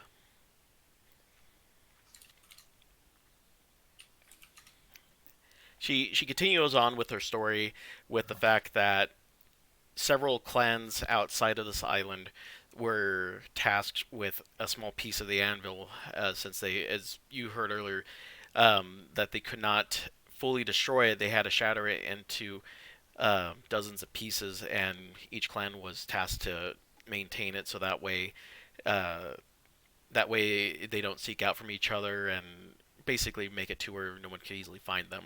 And it's only within the last 2 decades that they've started to hunt. Someone started to hunt down those and looking for any type of large dwarf gatherings to do so. I'm gonna look at her like super wide eyes and ask, this is the reason that my whole village was killed, was because they were protecting this item. I. She goes into a long discussion that when the first acts, when Era was created, they were betrayed by essentially there was a commander and his brother, and essentially the brother, fearing that they were not going to win the war, sacrificed his brother upon the anvil and wrought an axe. His brother, who died in anguish, put his wrath into the axe as he was dying, and emboldened it. So as his brother was swinging the axe, his brother's wrath grew with each swing until eventually it consumed his mind and became an unstoppable machine. It took many clerics to bind the living brother, and then it took nearly 2 months to apply the binding to it. The weapon itself was too powerful to be destroyed, and there was not enough power to cleanse the blade and save the soul within.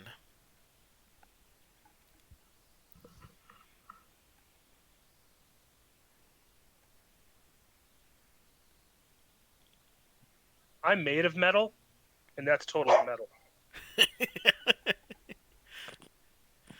Appreciate your pun, sir. She goes on to say that as of right now they have only identified 4 weapons that were made on that anvil before it was destroyed. Ida was one of them. The other 3 were lost in lore and legends, but they said that one was a spear, another was a sword. Holy crap, York just raided me with 13 people. Anyway, Yay! so essentially the axe is one of the 4 curse items that was made on the anvil. There was a large bastard sword that was made in another. There was a spear, and then finally there was a bow made as well.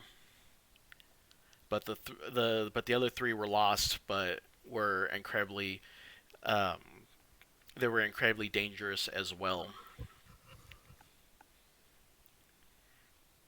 You'll know that these artifacts are that because they'll pulse with the same dark red energy as well.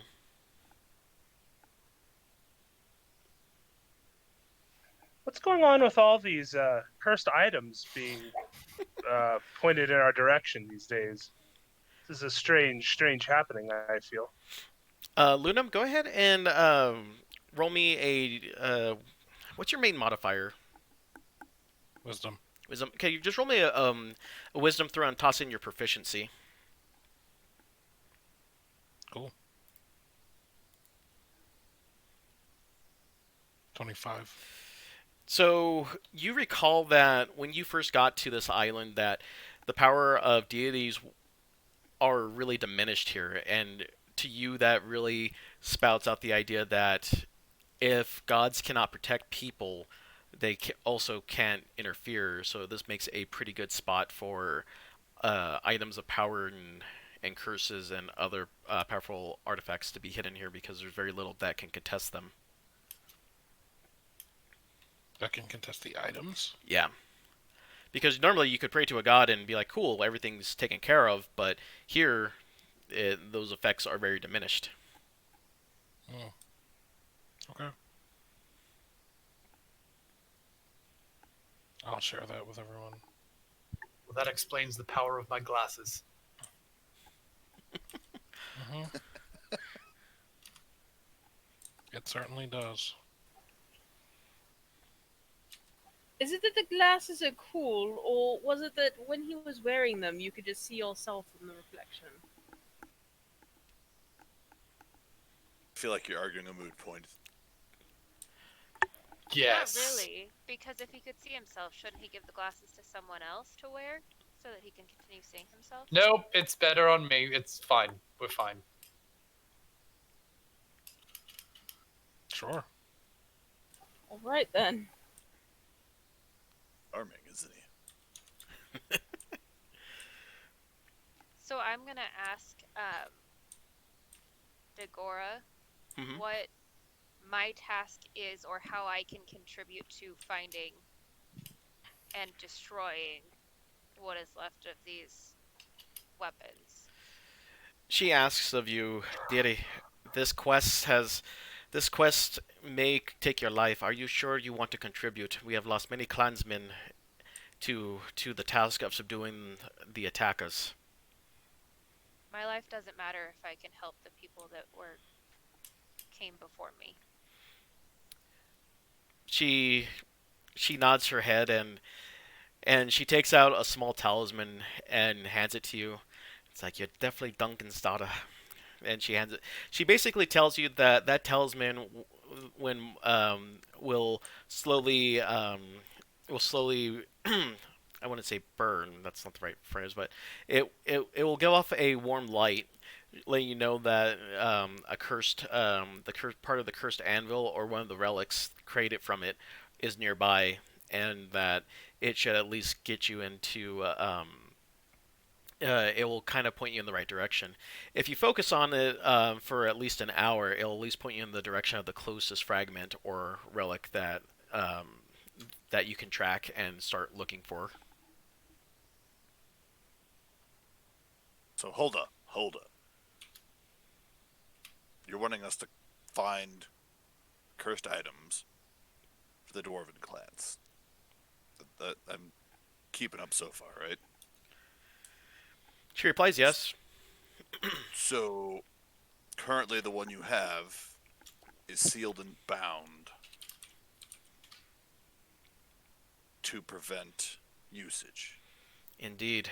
We can't risk a mighty warrior wielding it and going insane.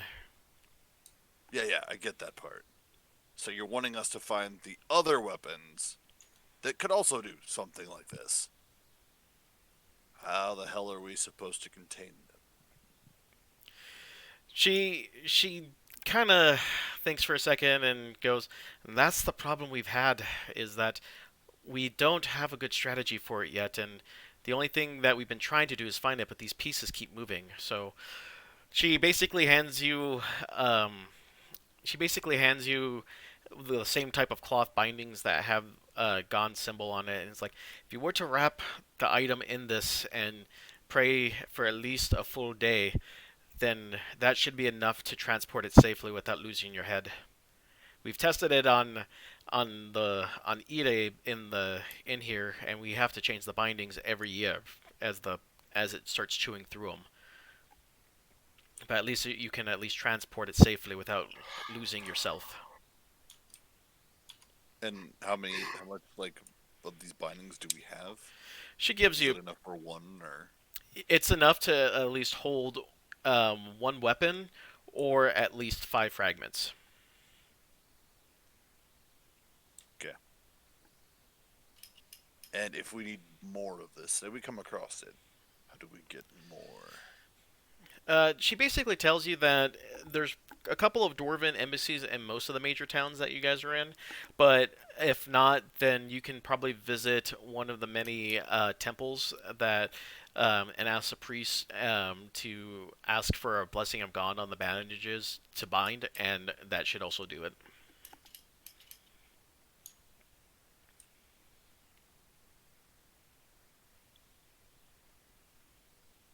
That's all. Just was curious. Thank you.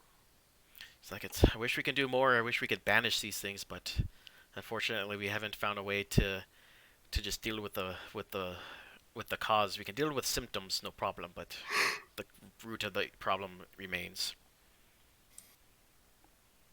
And how did you spell that again, by the way, the Gon? Gond. It's in the PH. It's just Gond. It's God of crafting.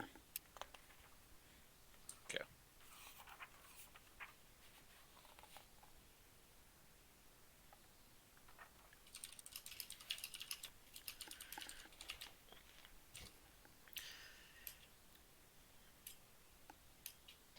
I'm going to turn to the group and ask if they would be willing to help me do this for my clan. Well, you've done nothing but had my back, so.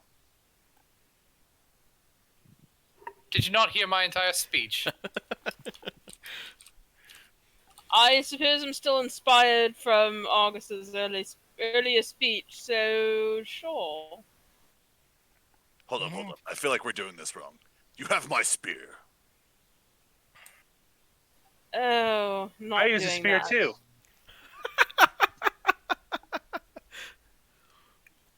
And you have my loot. And you have Wait, my I get your whatever loot? it is I have. Yes, I am the one who is obsessed with the loot. Sorry, guys, I couldn't help myself. Fair. You could, You but could, you just didn't want to. You just didn't. And here we are. I don't regret. This is your prerogative. all right. Anything else? I'm gonna ask her if she has any suggestions or clues on where we should start. She'll ask you where's your next destination?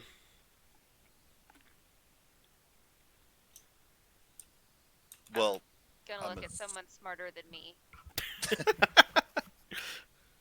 well, I mean, I kind of thought we were heading back to Platea, but I mean, plans change.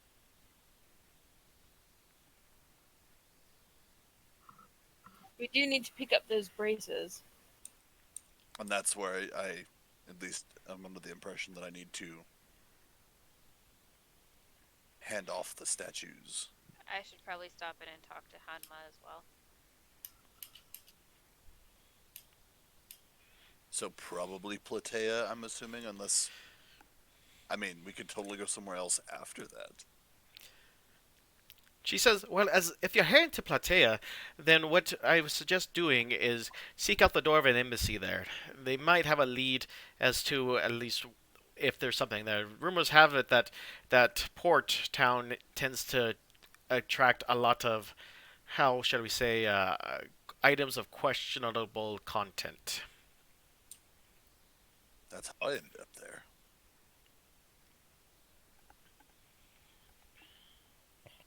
Okay. Okay. Well,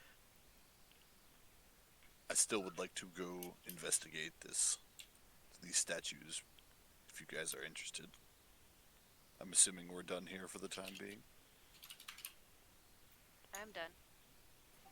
I'm done. Okay.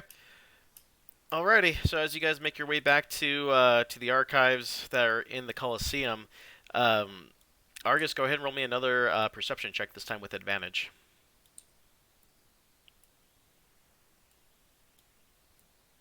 Good, because that first one was a 2. I'll find my modifier. Perception 16. This time, as you start walking by Bruce's advertising tent, you hear him humming the same tune that was in your head.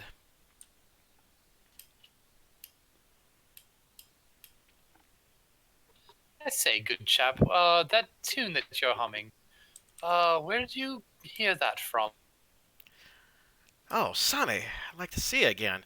Well, I heard this tune from a good friend of mine. He said that he picked it up in his journeys into the Feyland. Miss him, but I always hum this tune just to keep his memory alive. Really? Spent his time in the Feyland, eh? Yeah, he learned something of the glamour of the wham and the bam, and helped me come up with some great ideas for our storylines as we worked on our entertainment business. It was a grand old time. He apparently had to return one day and hasn't been able to come back. Something about borrowed time and all this other stuff. But it'd be nice to check in on him one day. Huh. That's a That's an interesting turn of events. So you were working on your storylines with him. That's really it's a good camaraderie building moment that you have. Wait a minute. Is all that fake? Didn't we establish that last time, Sonny? We had to build a narrative. Yeah. I'm not so good with the listening. It's fine.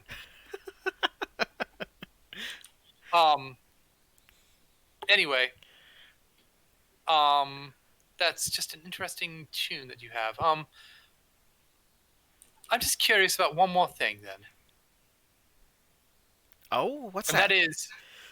that is wait, how is it said? Defroplentian.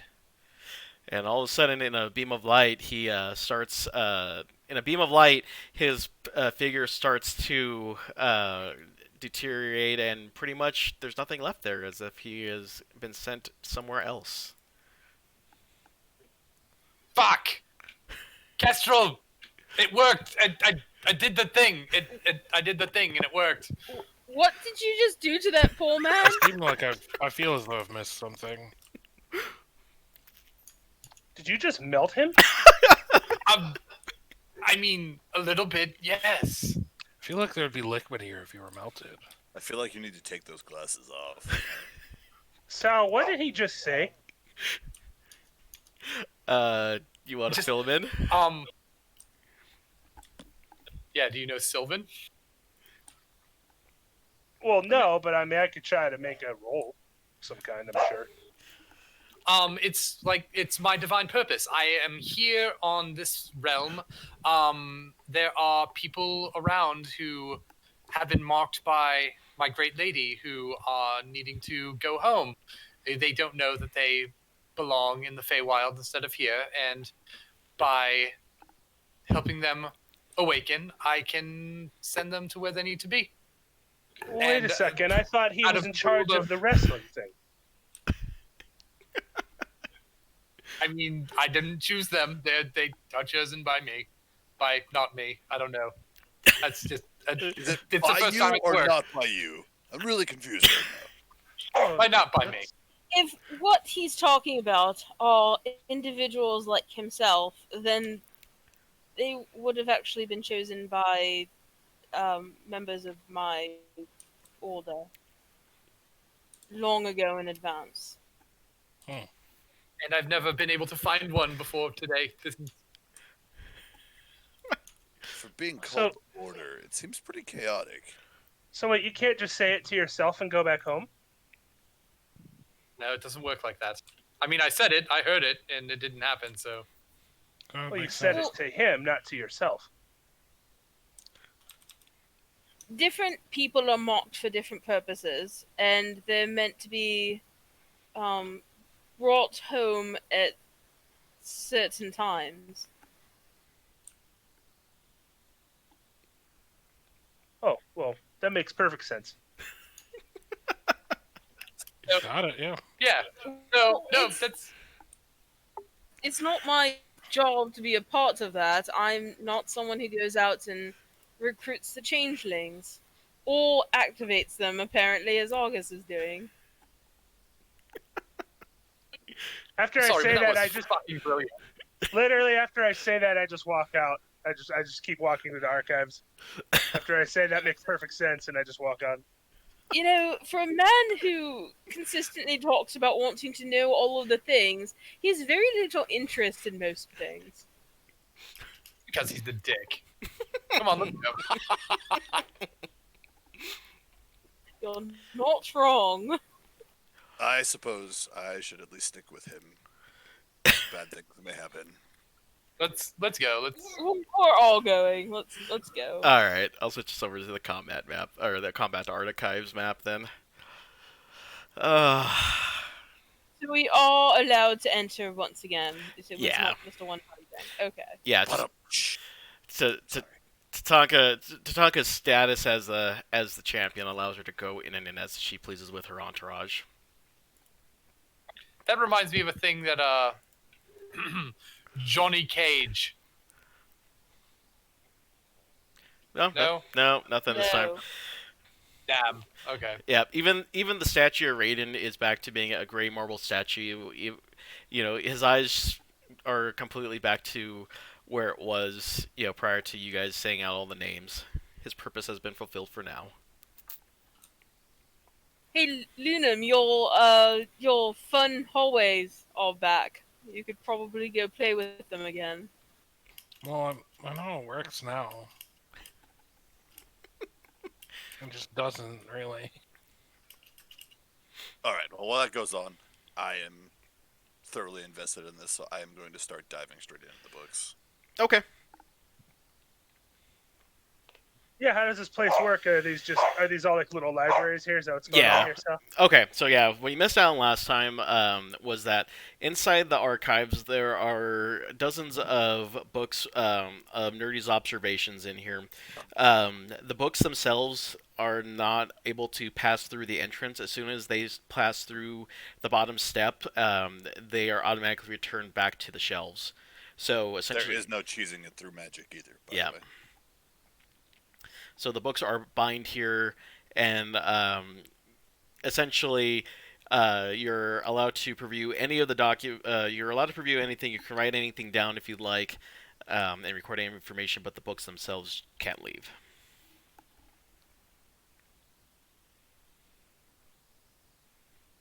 okay. I guess I'm gonna hold on.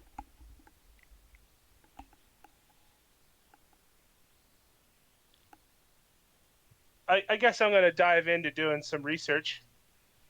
Probably gonna look into these artifacts and these axes or these weapons that we're trying to find for Tatanka, and try to figure out why that person got melted by Argus earlier. I have a lot of questions, and I don't want to talk to anybody about it. All right. Anyone else gonna be doing any type of research here? Remember, there's more info than just about the stuff that we were here for before. If there's anything you want to know, it might be here. I mean, yeah, I should probably just be left here for levels. I'll come back like an archmage or something. I was gonna say, like, are there actually spell books here, or No, unfortunately, there are only eyewitness accounts of what he has seen from the other world. So, unfortunately, no nifty spell books. But if there's something of a particular observation that you want to look for, you can go that route.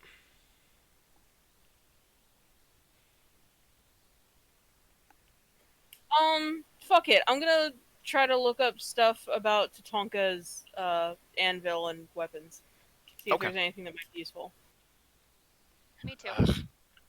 All right. Well, if you're doing the thing, I suppose I should need to do the thing again, and I'll cast enhance ability for intelligence for Kestrel. I'm fully just not in the mood for research, honestly. It seems to have not really gotten me very far, and just going with whatever wildness is happening has got me far, so we'll continue to do that. The faster we investigate, the faster we can go back to just being idiots.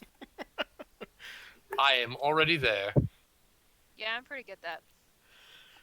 Okay. August, you'll never not. All right. How dare you take a book off the shelf and throw it through the door?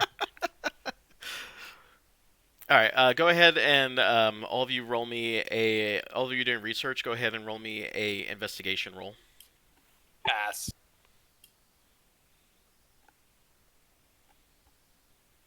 Finally. 21.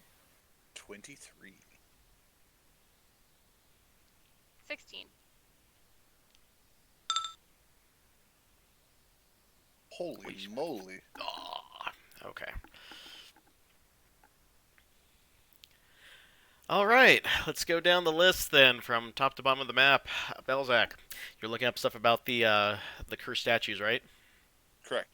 All right, so you know that essentially this is what happened, was that based off of Nerdy's observations of the other world, he dictates about the fact that the humans of that world were crazed over the fact that for something that was made out of practically nothing, people went ravingly mad over them. They were trying to get into stores. They were trying to buy stuff at taverns, and essentially going at lengths to even try to drive across great distances just to get their hands out a chance at some of the harder to come by items.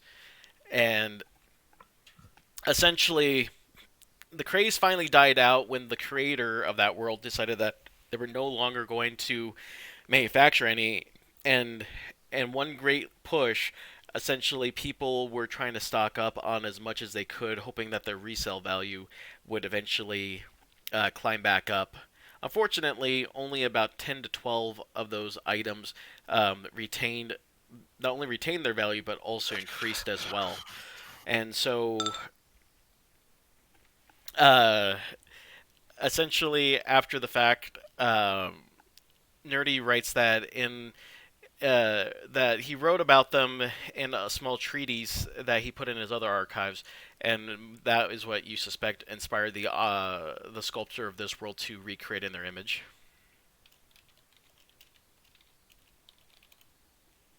Wait, sculpture of this world. What? No, the sculptor. Sorry. Oh, okay.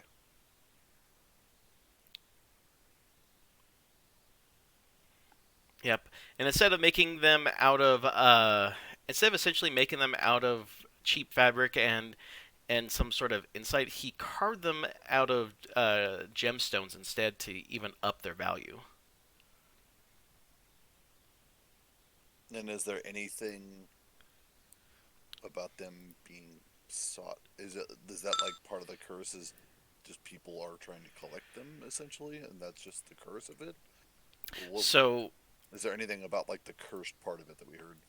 So essentially, the person who eventually collected the 12 items from the sculptor did not wish to part with a single one, and he cursed anyone who would try to disturbed his collection from being scattered. And so eventually he contracted a couple of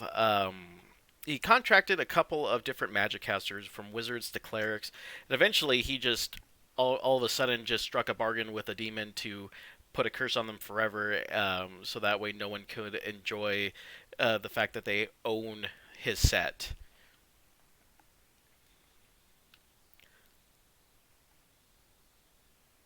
So So basically, what I'm gathering from this is, no matter what, even having them all won't actually sate anything. well, the good thing is that when they're all brought back together, the curse cancels itself out. Essentially, the energies that would essentially get you to, essentially the energies that creates the curse get canceled out when they're all in proximity because the set is complete once more. Okay. Is that all then? Yep, that's essentially the tale. Is essentially Nerdy saw this. He wrote that as an interesting thing. He only wrote a small amount of information and put it in his other worldly observation treatise. And a sculptor got inspired by it and decided to do the same thing in this world, crafted them out of gemstones. And one guy got a hold of all of them and made a demonic pact to basically say, no one but me will enjoy this full set together. Ready then.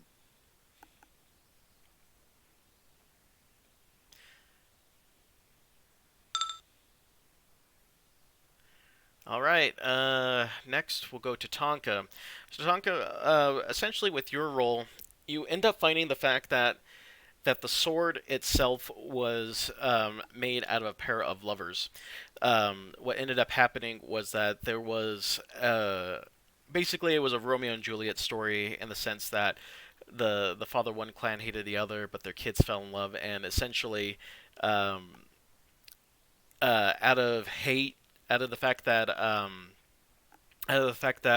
the male out of the pair was killed by her father, she ended up killing her father on the anvil in complete grieving. Give me one sec here. I'll give you the name of.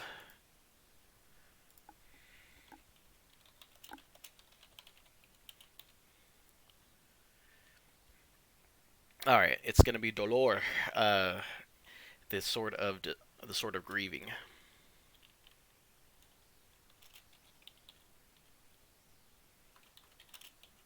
Can you spell that for me? Dolor. It is said that that as soon as the sword starts killing those around them, feel a deep sadness within them, and they start losing the will to live.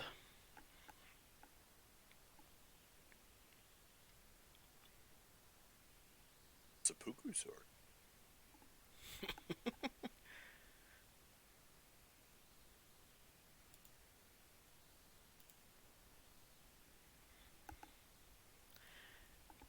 They said that the sword itself has not been seen in the public, and there's been no record accounts of it for at least the last 4 decades.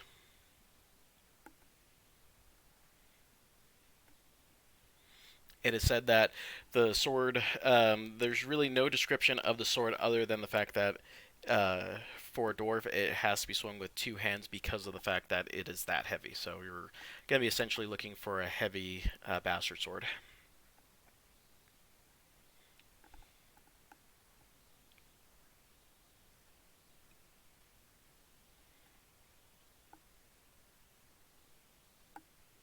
Well, damn. Okay. All right, who's next? Who's Kestrel? What were you trying to look for? I was helping Tonka. Okay. All right.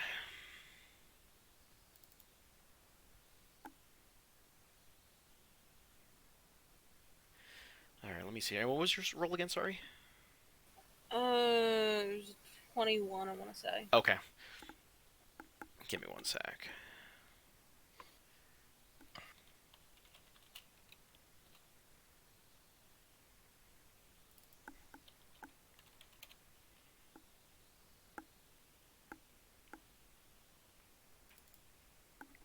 Oh, what's the word I'm looking for?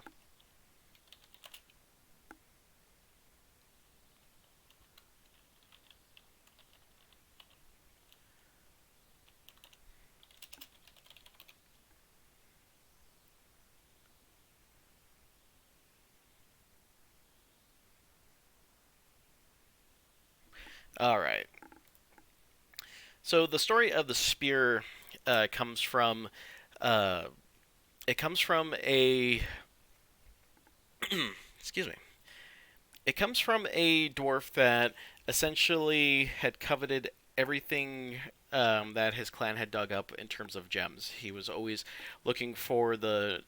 Every time that he would gain 1 gem, he would always seek out something that was more, that had better luster, better cuts, and essentially it came down to the point that he drove his clan into poverty because they would spend so many resources just trying to find a better thing to inspire that.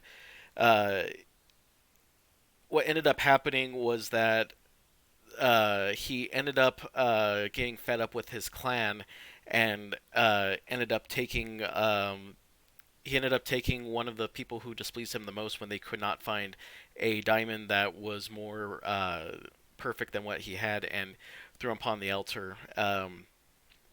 However, in a twist of events, the miner decided to not follow his lord's command, and instead, in the last desperate act of defense, cracked his lord's head on the anvil, which killed him and ended up creating Anhilar.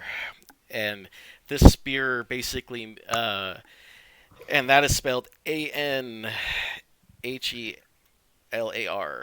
And the spear that covets essentially looks for it essentially sends the person once it starts killing, it sends the person on a driven rage to keep finding things that are perfect. So at first it starts off with just finding like the perfect glass, and then essentially it works its way up to making the person covet perfection to the point where they're willing to just kill for it. You got all that, Tonka?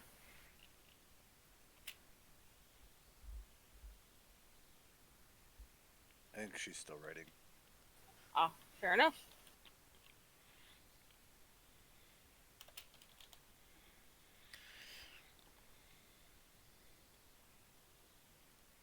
All right, and was Argus going to do anything, or is he just going to inspire his fellow people? Pass. Okay.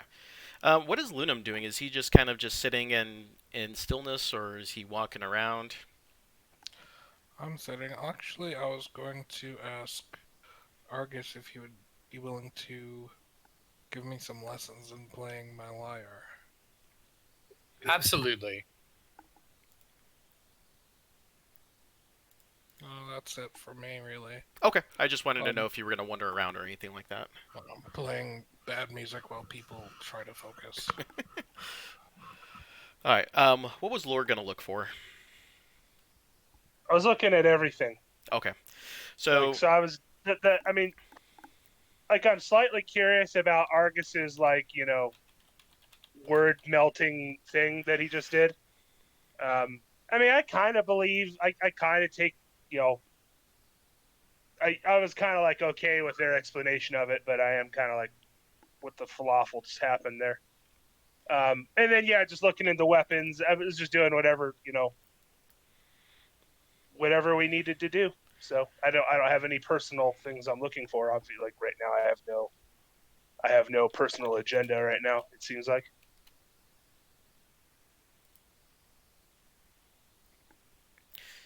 all right. So, basically, the only thing that you gain more than Belzec on the cursed object front is um, that there is, with the 12 objects that he's searching for, you can definitely tell that the prices in the past, the prices that went up for auction as soon as the 12 were split, made a huge difference. You were looking at one costing 10,000 gold, and you're seeing, the prices uh, of these items just you're seeing basically the expense of these items fluctuate from anywhere from 10,000 down to 5,000 gold pieces. What do they look like, Sal? So, give me one sec. Just pulling that up right now, actually.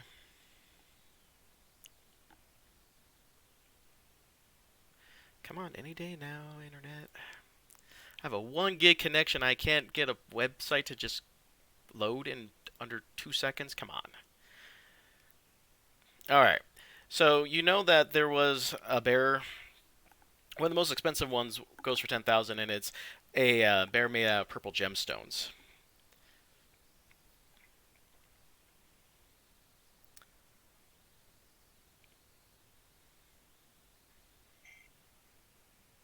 And there was another one there's another one that is also worth 10,000, and it's made up of it's a ring of smaller interconnecting bears as well, each one representing a different color of the rainbow. Really? Yeah, apparently the international Beanie Baby set is worth 10,000. Oh, I thought you were going for a Care Bears thing. No, I no. thought Care Bears too. That's what I thought too. Yeah. No, that didn't even cross my mind. Damn.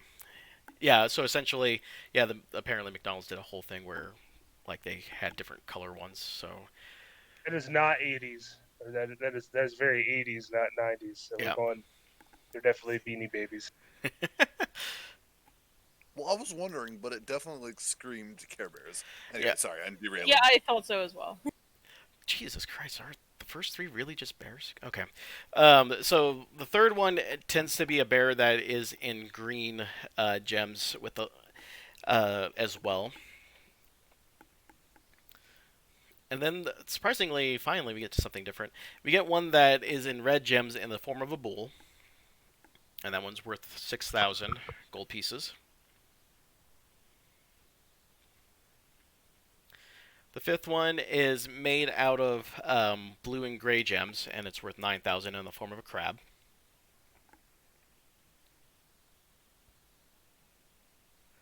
Oh, I didn't know that was the most expensive one. Holy shit! So there's 12 of these things, and they're all cursed, and they have this like fatiguing curse on them. Yeah, so I'll make up the list and I'll put it on the World Anvil site. But yeah, essentially they're all made out of precious gemstones, and it brought the owner, when he got them all, he was able to pretty much flout it as the fact that he had wealth, and the fact that he got all 12 of them made people think that he had unlimited funds. But surprisingly, it seemed like he never ran out of cash. It seems like these things brought on a blessing that allowed him to live a life full of wealth and well-being up until the day he died. In fact, up until the day he died, you wouldn't even tell that he was a dying man. It just so happened that he was lying in bed and he felt that his time was going to come and pretty much kicked the bucket right afterwards. Yeah, well, if he was smart like my master, he would have, put all of his knowledge inside of a shell like me. So clearly, he's not that good at stuff. Yeah, but yeah. Okay, well, that's sweet. So I guess we know what these things are and what we're looking for. Yeah. I don't know if that was a thing that was in question, but Yep, and then let's see here.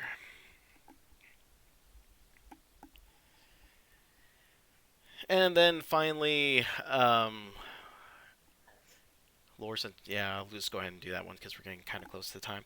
As you guys go through, the last item that about the bow itself, basically the story of this bow was that there was a Dwarven lord that didn't care to do much of anything. In fact, the only reason why he was in his position was because of the fact that his it was just basically genetic inheritance. He was the firstborn of his fathers, and essentially he did not do anything to help out his people. He did not care to levy taxes to help make improvements. He did nothing to improve the quality of land. In fact, when enemies invaded, he didn't even bother to raise the army. Essentially, the people got tired of it, and eventually there was enough bloodshed and enough strife that was going through the land that a bunch of the townsfolk got together and threw him upon the anvil, thinking that that was a fitting thing for such a lazy ruler. Unfortunately, as they did, thinking that there was punishment, Perezoso was created in its stead, and what this bow does is that as soon as it causes bloodshed, is that people around it start losing the will to do anything. They essentially get to a point where they just kind of give up and just kind of not do anything, and that alone is a very detrimental thing to be doing on the battlefield. The fact that people just don't even care to defend themselves because they just go, I'll deal with it later, causes a lot of misfortune.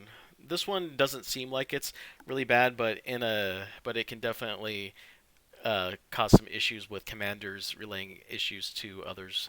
This bow has not been seen in about 50 years. It's likely that the owner of it's likely that the person who has this weapon just doesn't seem to care about doing much of anything.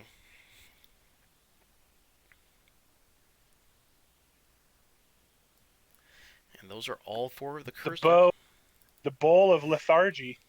Yeah, essentially.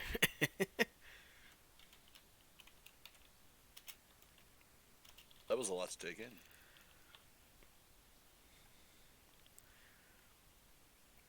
Alright, and then as you go through, the last bit of information that you guys are willing to dig up is a little bit more information about how this island works. Essentially, because of the fact that this island is in a weird time space and yet occupying it, it seems like, indeed, as Lunam had said, that any type of deity that wished to exert their force upon this place instantly get a psychic, how do I want to put it, they get what essentially would be a power strike back. So anything that they put out, they get hit with. So they don't really try to go out of the way in that effect.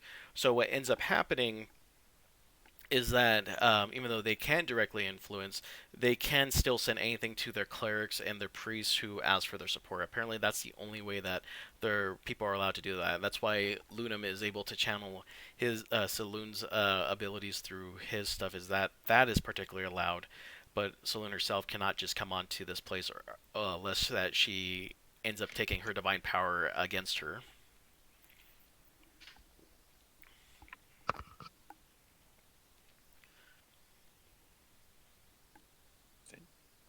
All right. Yeah, so don't unless you get to the point where all hope is lost. Don't ask for a divine intervention. Probably not going to happen.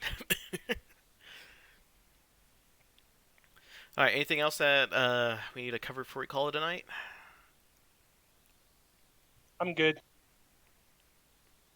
I'm all right. Nope. Good. I don't Alrighty. think so. Just for something outside of D&D, Preview, are you guys gonna be doing your art or game corner on Thursday? Yes, I plan on it. Okay. Alrighty. Well, since I have 10 viewers on currently, which is surprising that they hung around for this long. Thank you guys for hanging out with us for however long you were here. Belzak and Tatanka are actually part of the Bad Sasquatch channel. You can find the link below in one of the description boxes. Give them a follow, and they're great guys. They've helped support me in the Kept the D&D group. Once again, thanks also to Lunam, Kestrel, and Argus for allowing me to stream with you guys. It's been a lot of fun. And then thanks to Lore for also hanging out. You guys are amazing for allowing me to stream and record these things. It's been a lot of fun. So, aside from that, I think we'll call it a night tonight, and I'll probably be on Friday night to draw our next dungeon for the next part of the Thunder Key. So, I'm hoping to start that maybe around 8 p.m. Mountain Standard Time as well. So, if anything, you guys have a good, safe week, and hope you see you guys then.